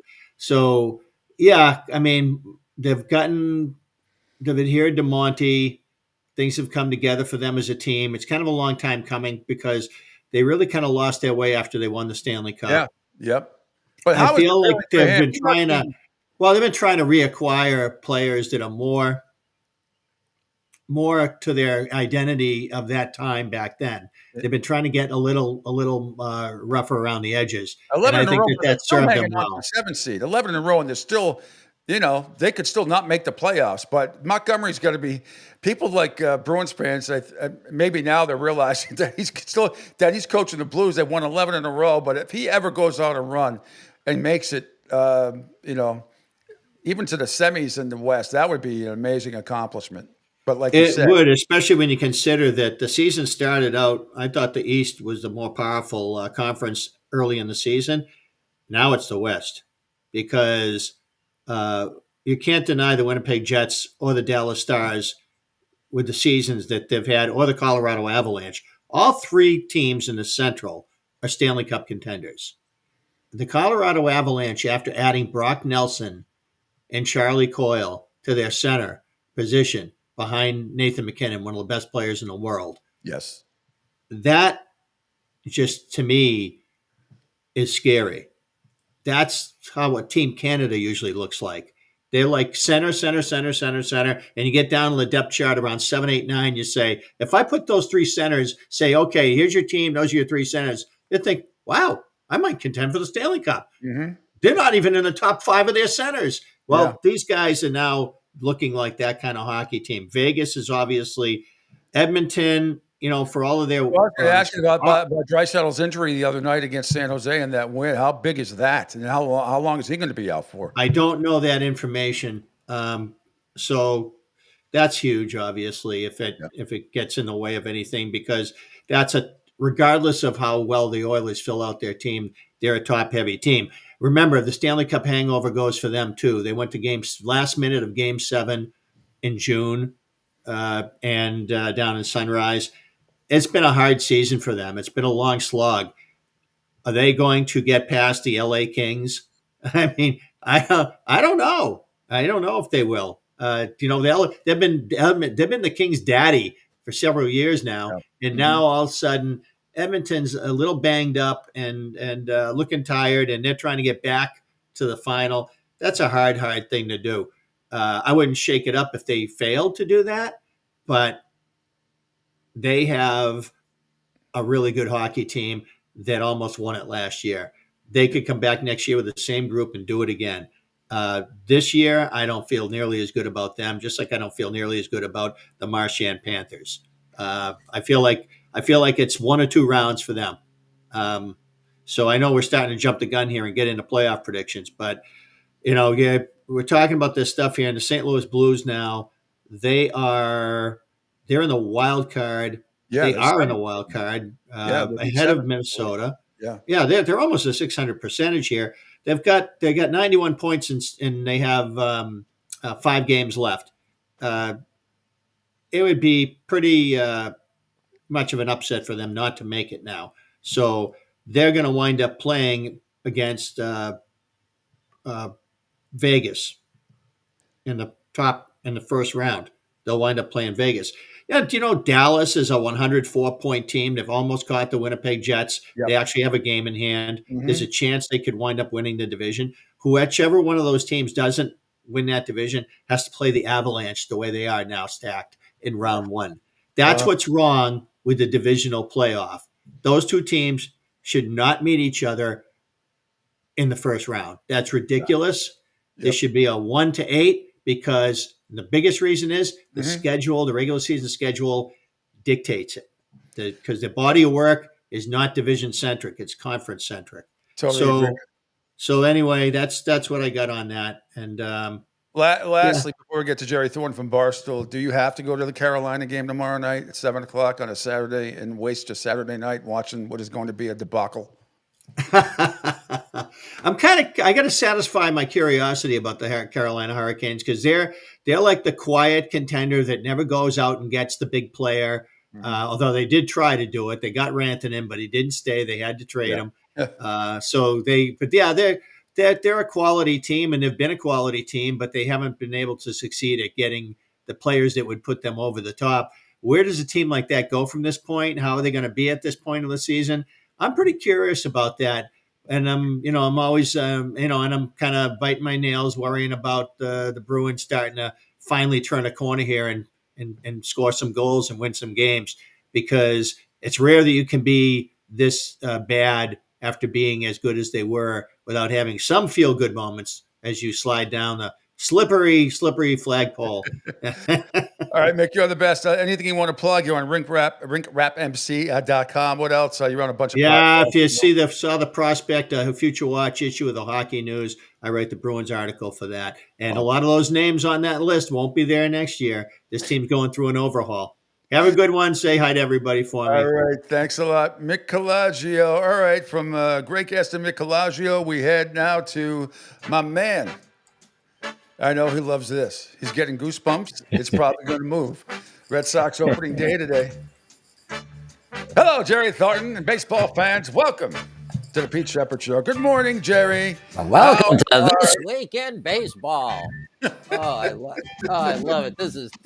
I'm having such sense memory of Saturday mornings when teenage Jerry Thornton, who hadn't yet discovered girls, and it wouldn't have mattered if he had, couldn't wait to hear Mel Allen's voice and we go to Cincinnati now. And Because people don't realize we never saw a lot of those games. They had the NBC game of the week on Saturdays with Tony Kubek and Joe Gazzarolo, and that was really it. In Monday Night Baseball, that was really it. That was it. And you were stuck with your local team, or the Red Sox, which was fine. But you did not get to see a lot of these other teams until they showed highlights on This Week in Baseball, usually about an hour before the Red Sox played back in the day on Channel 38. Yes, and yet, weirdly, I think we were all more familiar with guys on teams' rosters than we are now. You know what I mean? I think we've got Totally. this like weird like information overload. You know knew why? Because we study the paper would come and you memorize the box scores. Yes. And if you got a second edition late in the afternoon, you didn't get to the late game, you couldn't wait for that sports section. The only thing that would be different from the morning to the afternoon would be the box scores that you didn't see in the morning edition. Yes, and if you were one of the really cool kids, the real popular crowd, you ran with that set, you collected baseball cards, you know? So you'd hear a guy's name on another team's roster and you go, oh yeah, I can picture him. His face is turned this way and he's got the long sideburns or whatever. There's an old story that I assume is true, not apocryphal, where the 1959 White Sox, so they were like kind of a miracle team, went to the World Series, no one expected them to. They visit the White House, so it's Eisenhower as president. And Dick Nixon, who gets a bad rap from a lot of people. Tricky Dick. Yeah, went up to one of their guys and said, hey, are you so-and-so, whatever his name was? And he goes, yeah, like I was the third string catcher, had like 8 at-bats all year long. Like, how did you recognize me? And Nixon said, I recognize the other 24 guys, so I didn't recognize you. So by process of elimination, again, in 1959, long before you even had the game of the week or, this week in baseball, TWIB, he just knew while he was, fighting off the Red Menace. I don't know, it might be an unpopular opinion, Pete, but I'm anti-communist. Just want you to know. Get out. Yeah. Yes. I think we toasted when I was down in we had a Florida. good time with you and your wife, and we had a marvelous time. You and the lovely Elaine and the friends you had introduced us to were great. I may have done the Big Trouble in Little China toast where you say, here's to the Army and Navy and the battles they have won. Here's to America's colors, the colors that never run. Boy, that's a long way from this week of baseball music. We had a blast. It was great hanging out 3 or 4 times that we did and everything. And I'm just so glad I got you inducted into the Deck Bar on Cape Coral Hall of Fame because if you come out of there alive, it's a good day. And I mean that in a good way. When it's 1:00 on a Tuesday afternoon and you had to save us seats at the very large bar, there were no other available seats, and the drinks are ridiculously cheap. $3 $2.50. Yeah, all day happy hour, early happy hour, $5 all day quesadillas, tacos, whatever. Meals and apps are cheap. People sitting there across the bar. Again, it's outdoors-ish, ripping lung darts and everything. There's a guy smoking a cigar. I'm like, is this heaven? No, it's Deck Bar. Really, I was ready to just go walk out into the cornfield and never to return. Instead of saying, Dad, want to have a catch? You'd say, Dad, you want to have a drink? Yeah. Okay, kid. You know what? Yeah. Heaven with the 1919 White Sox is okay, but this is paradise. Can I tell you something? Admit something without being blasphemous. And I love a lot of sports movies, and I like a lot of baseball movies. Fucking Field of Dreams doesn't do it for me. Doesn't, and I'm sentimental. I tear up. When Brian the dog and Family Guy died, I killed him off. I got upset. But there is something that's a little disingenuous to me about Field of Dreams that doesn't do it for me, and it's rare for me not to get emotional about that. But that end, when Kevin Costner said, Dad, you want to catch to Ray Liotta? It doesn't do it for me. And I love those days playing catch with my father was some of the most greatest moments of my life. I used to look forward to it after dinner and everything else. And it was like the day before, it was like Christmas Eve to me playing catch with my father. I really felt that strongly about it. That movie did nothing for me. The only thing I liked about that movie was they showed Oil Can Boyd in one of the scenes at Fenway. But, if I can put my finger on it, and the end of it particularly just gets me right where I live. Like I have hot dog scene, the choke. Yeah, when the daughter's dying. Sure, Archibald Moonlight Graham or whatever. Yeah. If I can, it's a terribly flawed movie in spite of what the last 10 minutes does to me, because it's one of these things, and I think Major League Baseball has leaned into this too much, the over romanticism of the game. I mean, it's just so saccharine and pretentious at points, notwithstanding like the speeches. And then I'm just gonna wink at the pitcher, and then I'm gonna slide into the bag, and I'm gonna hug it, and then I'm gonna say, "Yeah, I finally did," whatever.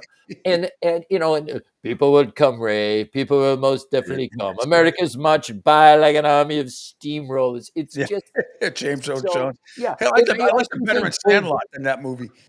Yeah, and I think Bull Durham kind of works into that same kind of crosses that I line. love About Bull like, Durham. yeah, I like long, slow, soft, wet kiss. I want a constitutional amendment to defeat, like catchers don't say this, okay? The artificial turf should be outlawed. Yeah, and one of my favorite all-time sports writers is Dan Jenkins, and he had a great point. He was talking about like not naming names, but alluding to books by like George F. Will and Doris Kearns Goodwin, and short stories like fathers playing catch with their sons or whatever.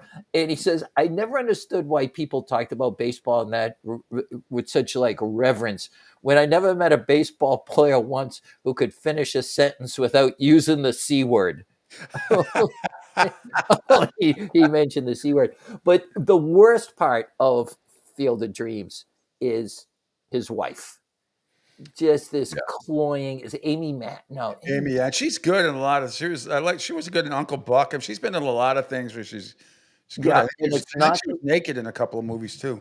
Has she? All right, I'm looking yeah. that up. Thank you, Mr. Skin. Yeah, exactly. She has this like speeches. It's not her, it's the character. Where she like, she gets to tell off that woman who wants to like ban books because, whatever. It's just, it's like this fever dream of every like upper middle class, suburban mom, like I'm the hero, I'm the champion of free speech, whatever. And it's just, that's annoying.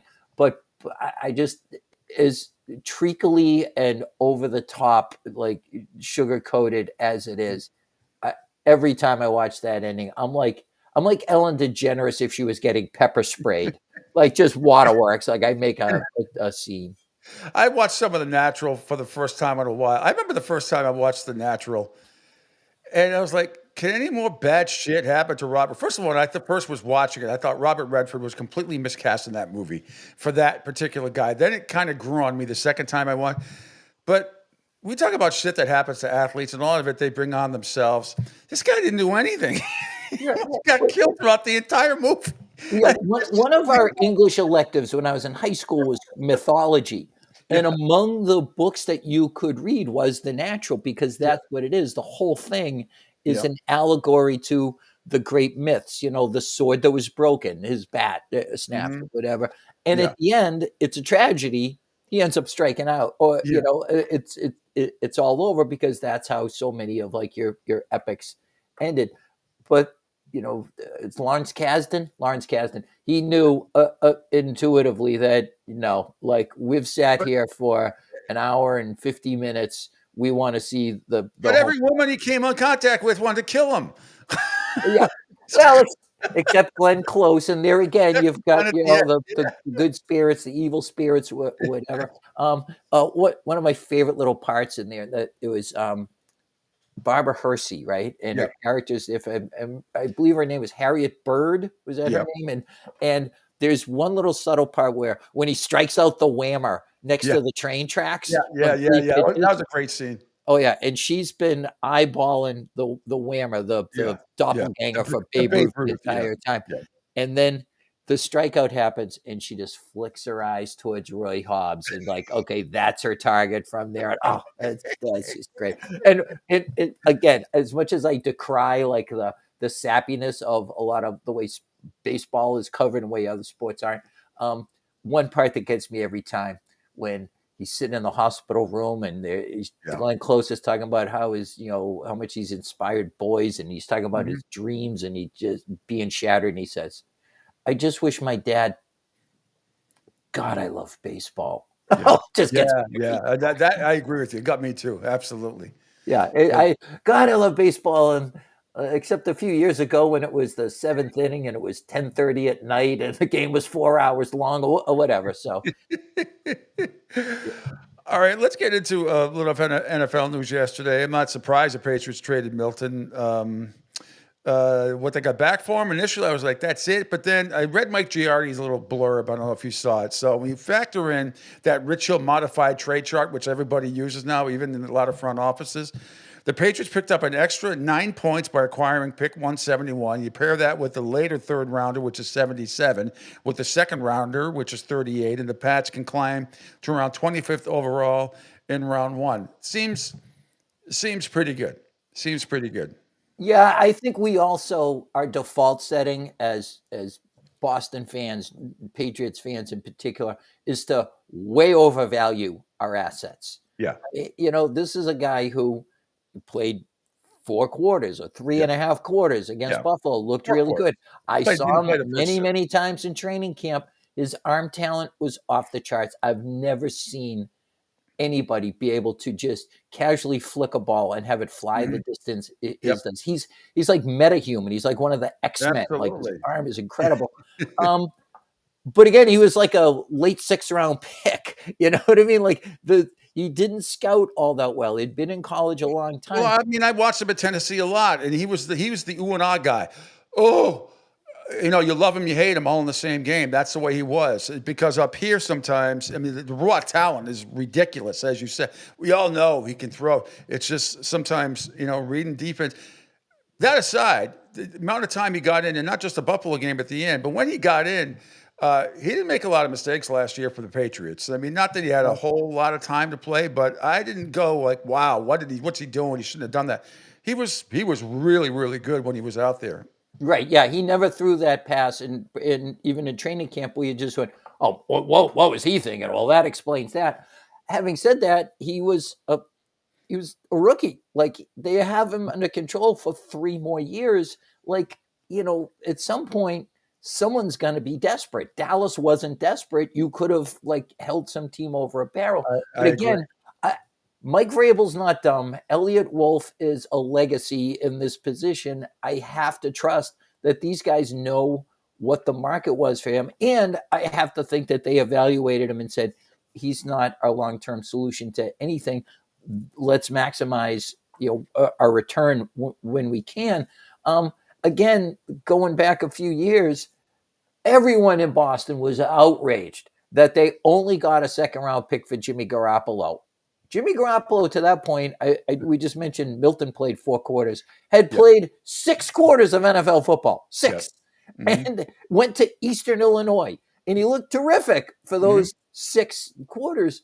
But they got a 2nd-round pick for him, which should have been regarded as, wow, they hit the jackpot on this guy whose contract was up, who was going to be hitting free agency soon. That's a nice haul. And instead, everyone was outraged, like, oh, Belichick did this for some other reason to stick it to Kraft, who made him trade him or whatever. He really wanted him to be the quarterback.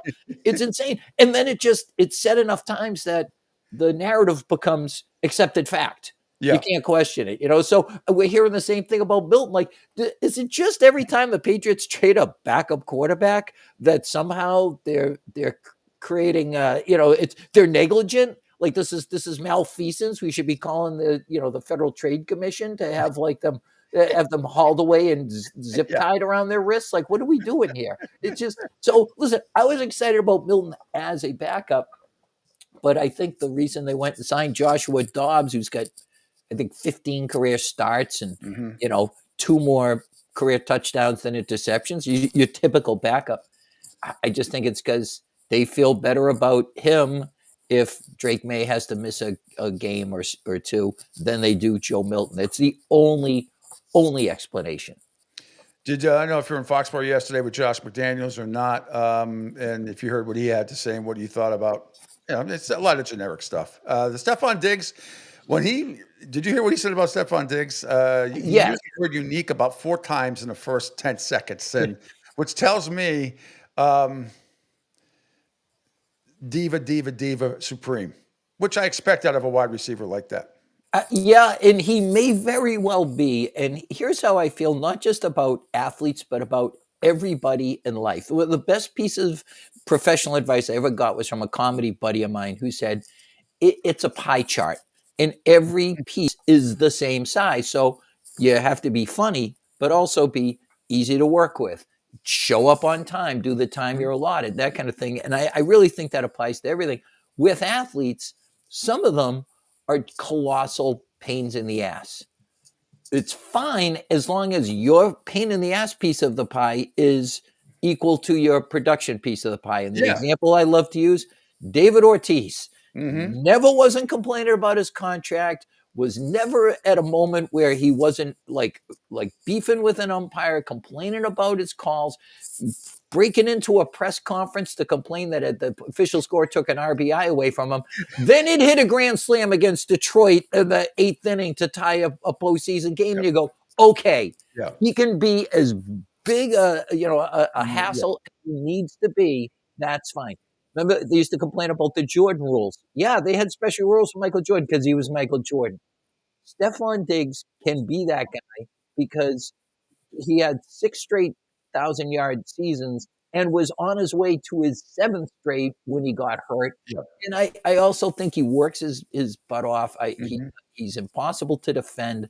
I watched him just eat Christian Gonzalez, who is one of the best players in the league last year. Just like ate him alive and then like sucked the marrow out of the bones. Like just, and I love Christian Gonzalez. So bring that guy in as opposed to the wide receiver room we have and let him show the 2 rookies from last year, Polk and Baker, and some other guys who haven't really achieved all that much. I don't blame, the rest of the room. They're all mediocrities, but show them this is how an alpha does things, and he will demand of them that they do the same. No question. I have high hopes for Polk and Baker that they're just going to, first of all, catch the ball, number one. I know there's tremendous talent there with both of them, especially Polk.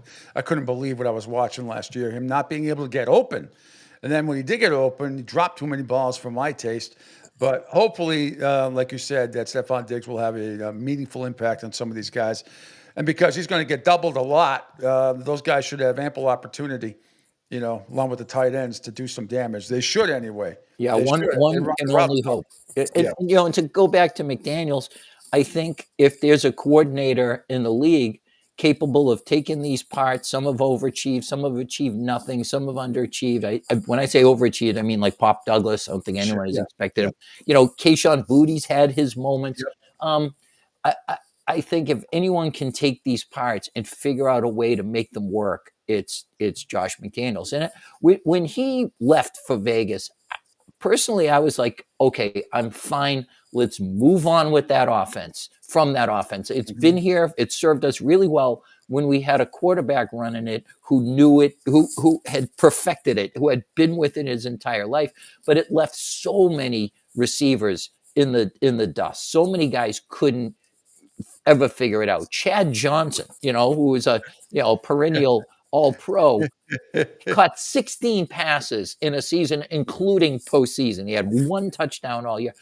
He wasn't going to figure that out if he was here a million years. He won me some shekels in the Super Bowl because the over-under of catches was 0.5, so all he had to do was catch 1, and he caught 1. I think it was for 7 yards, but that's all I needed. Right. And as I recall, like the tape had the mic picked up Brady saying, "This is why we brought you here." Yes.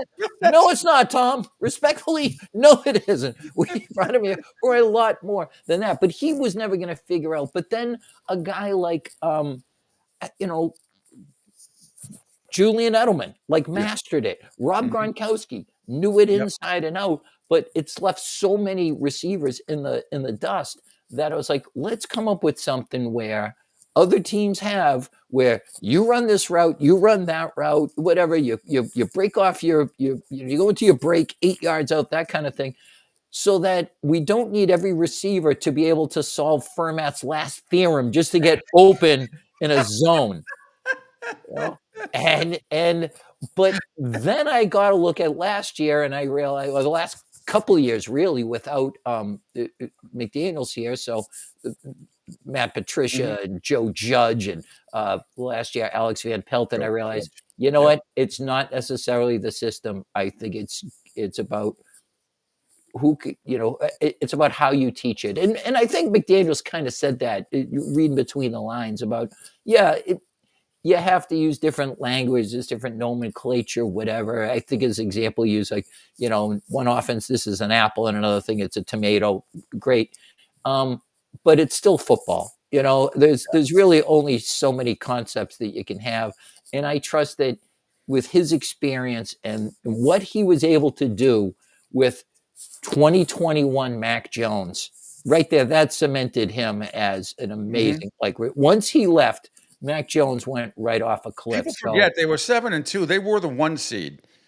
They were the 1 seed at one point during that season. So, and they'd already they beat Buffalo. Yeah, and I think they finished 8th in the league in points. Mm-hmm. And again, it's not like Jones was throwing to the same wide receiver unit that like Joe Montana was throwing to. There were no Jerry Rices there, and yet, bless him, he figured out how to put points on the board. And Drake May has went through 2 different systems at North Carolina, another system as a rookie. Now he's on his 4th years. You look at some guys like Hunter Henry now will be on his 5th coordinator in 5 years. It's, McDaniels is making the big money to sort all this out. And as we said when they hired him, the best thing about him is you don't have to worry about him taking a head coaching job. That's it. He's a coordinator for life. Sales, there's no question about it. Before I let you go, it's opening day for the Red Sox. Finally, I was glad Devers got a little bit on track because I thought he was going to get booed off the field if he had gone into today's game without having hits. I actually thought yesterday they might give him the day off, but they didn't. Goes 2 for 4. He's up to $111. The stuff that came out of Boston Sports Radio last week about Christian Campbell after one game was embarrassing. People saying shit that they never would have said on our show back in the day. Maz, I was particularly disappointed. I mean, to go off on like that after one game, it's crazy. Now the kid gets signed the extension. People in Boston apparently on sports radio are upset about it. What happened to his age? I understand that, but hey, sometimes you don't know what's in somebody's heart and somebody's head like this kid. Just get it out of the way so we can focus on baseball. He's batting .417. What was that stat they threw up yesterday at the end of the game? That Christian Campbell is the only player in Major League Baseball history to have 10 hits and so many at-bats and 2 home runs and blah, blah. I mean, like, it was like this historic number for this kid. So I'm so happy for him. What are your plans for today? Oh yeah, I'm getting together with some friends. We lost a dear friend who was as obsessed with the Red Sox as any of us. His wife and daughter like us to get to a great bar, the Fours in Quincy. Oh, absolutely, love it there. Have some afternoon beers, and afterwards I'm going to another bar in Weymouth where my brother was basically the Norm Peterson of that place. It was J.P. Greer's back in the day. It's now called Johnny Kono's. It's right at the crossroads where the old fairground used to be.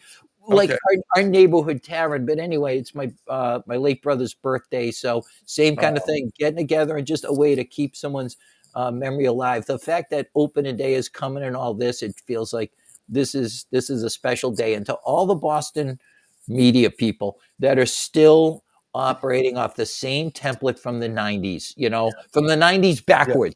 Where whoever the emerging star is, that guy is the source of all your problems, fans. Turn on him. From Pedro going back to Nomar, going back to Jim Rice, to Yaz, to Ted Williams, from the 1930s all the way up to the 2000s until they started winning World Series.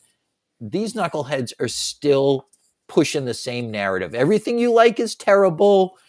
Nothing is successful. Like, you're a fanboy if you root for people. It's like, just be realistic about it. You want to be critical. To be critical of Campbell after one game, the shit that I heard, the blurbs that I heard. It's not that I'm like, Maz never would have said something like that. If Maz had ever said something like that on the Big Show back in the day with myself and Glenn and whoever else was co-hosting, whatever, we would have laughed him out of the fucking room. Yeah, it's just I think the reason people don't get so outraged is I think they just realize this is the formula. They don't mean it. They don't mean it. It's just, if you got them off mic, they would just go, just that's plain. not. I mean, I love Maz, but I mean, for him to say that, I was like, that's not. Are you doing that because you think you're going to get digital clicks? I mean, is that because that is not the Maz that I know, who's a very good baseball mind. I couldn't believe it. Yeah. That he went that I mean, crazy after one game. You were talking about Christian Gamble, who went through 3 levels of the minors last year. Yep. Hit 327. Yep. I don't know if you caught the behind the scenes video where they had Jason Veritek in the room, and Alex Cora says to him, you know where he went to? Georgia Tech. Yeah. You name other major leaguers who went to Georgia Tech. Well, there was like Nomar. He rattles off a few of them, and Cora says, yeah, well, you're going to have to know the whole list and add your name to it. Like, that's how they dropped the bomb on him, that he had made the roster. And okay, they didn't exactly stick the landing, but it's still a great moment. Anytime you see a young guy's dreams coming true. Like, just see Tech's reaction. He's like, aren't you excited? Yeah, exactly. Yeah, cool. All right. I appreciate the even keel, I guess. But I see Christian Campbell and I go, by the time school starts in the fall, half the school kids in Massachusetts are going to be showing up to school in his jersey. Yep. You know what I mean? Like, this is what you want. Like, a homegrown guy, you brought him up through the system, you sign him to a long-term deal, you show faith in him, you don't nickel and dime him or whatever. As they did with Nomar. But again, the media turned on him for reasons that we don't have time to get into. But like, he forever had my faith and confidence, and I wish he was here when they got the ring. He did for me, except for a couple of things, Jerry, and I may have told a couple of things. One, I won't say his name because he's still a broadcaster, very prominent name. Doing a pregame, he's just sitting there in the dugout. This broadcaster sitting in the dugout, and happened to be next to Nomar's jacket, and apparently his thigh touched the jacket while this gentleman is looking at his notepad. Nomar comes running in off the infield practice, starts screaming at the guy. This is many, many years ago. Screaming at the guy. Like, how dare you touch my jacket? The red line in front of his locker. And then I'll never forget it. At Whiskey Park one night, Whiskey Park in the hotel, great bar in Whiskey Park at whatever the hotel, I forget the name of the hotel. We used to go there all the time. After a Red Sox game, and they had lost, and he came in with Mia, and my buddies and I from the North End are in a nice exclusive area because they knew the people that owned it, and they knew me. It was one of those things. And we're just, and some nice young lady just says, "Hey, Noma," and said something very nice to him. And he turns around and goes, in the middle of the club, "My name's not Noma, my name's Nomar." And he walked away, and Mia had that face on, that just used to aggravate me. And that guy, Jerry, he would have played in front of nobody. That's who he preferred to play. He hated the fans. Right. He hated the media. And he brought a lot of the shit on himself. But that guy, for all his bullshit about wanting to play in Boston, play for fans, he, trust me, would have preferred to play for nobody, in front of nobody. That's the way he liked it. Went to or if everyone had just stopped rubbing their thigh up against his jacket, I think it all would have worked out. So that's on that media. I mean, we all assumed he was OCD, but I had no idea it was that bad. Well, you remember the red line in front of the locker room? He's implemented that, See, at Barstool in our early days, we defended him to the hilt because we were pushing back against the media who had always been like this, and it would Jeter people, and I get it. But when when he was taking himself out of games, and he should have been playing at times, and during that 2004 season before they traded him, that's when his jackassness was at a full pinnacle. I love the "don't touch the jacket" thing. It's so it's so Annie Wilkes in Misery. The penguin always faces north. What did you do? You touched the penguin. You know what? You know what's funny? Two more quick little things, then I'll let you. You know what's funny in the book Misery, which I read obviously before the movie. Mm-hmm. I believe the penguin thing that wasn't addressed. Do you know how she found out that he left the room? Did you ever read the book? Yeah, I did not read the book. No, I've seen the movie. She found out he left the room because she tied a piece of her hair to the doorknob to some other thing, and when she came home, it was snapped. That's how she knew that James Caan character had left the room, not the penguin going the other way. It was she had tied a piece of her hair to the doorknob, and Yeah, actually, I think Nomar did that as well to know if like Shaughnessy came in. One last thing. So you mentioned the Fours in Quincy, and to this day, to me, I think they probably still do it. They used to do the baseball trivia question or sports trivia question of the day on the blackboard. They still do. And this had to be back in 2000, 2001. I was in there with some friends. I still think this is the greatest trivia question of all time. See if you can get it. You might know it. There has only been one American League World Series MVP that was a switch hitter. The only American League World Series MVP to this day even that was a switch hitter. Okay, I like it, and I smell a trick question. So I'm going to say it was like Vita Blue or something. Boom, boom, boom, boom. Really? Wow. I just immediately go to a bar and win a ton of money and watch how many people say Mickey Mantle. Right, and what weird like synapse in my brain retained the fact that Vita Blue was a switch hitter. With the A's in 70s. I have to leave it at this because I just saw this recently. Like there's a couple of great baseball great moments Twitter accounts that I follow, whatever. And one had this video the other day of Gaylord Perry, who's probably like 80 now. Yep. For your listeners who don't know, real colorful guy, spitballer, Hall of Famer, 300 wins, just a character. So he's telling the story about how someone asked him, his manager, Alvin Dark, in 1964, you think Perry will ever hit a home run? And Dark said, man will walk on the moon before Perry hits a home run. 5 years later, he starts at Dodger Stadium, July 20th, 1969. They do a moment of silence in reverence for Neil Armstrong and Buzz Aldrin landing on Tranquility Base. 30 minutes later, bottom of the third, Perry hits a home run. And I saw this video and it just seemed too good to be true. I looked it up. He did. He hit it off of Claude Osteen. Baseball, though, that's what separates baseball from all the other sports. There is a nostalgia, and you don't get that in football, hockey, and basketball. You just not to that degree.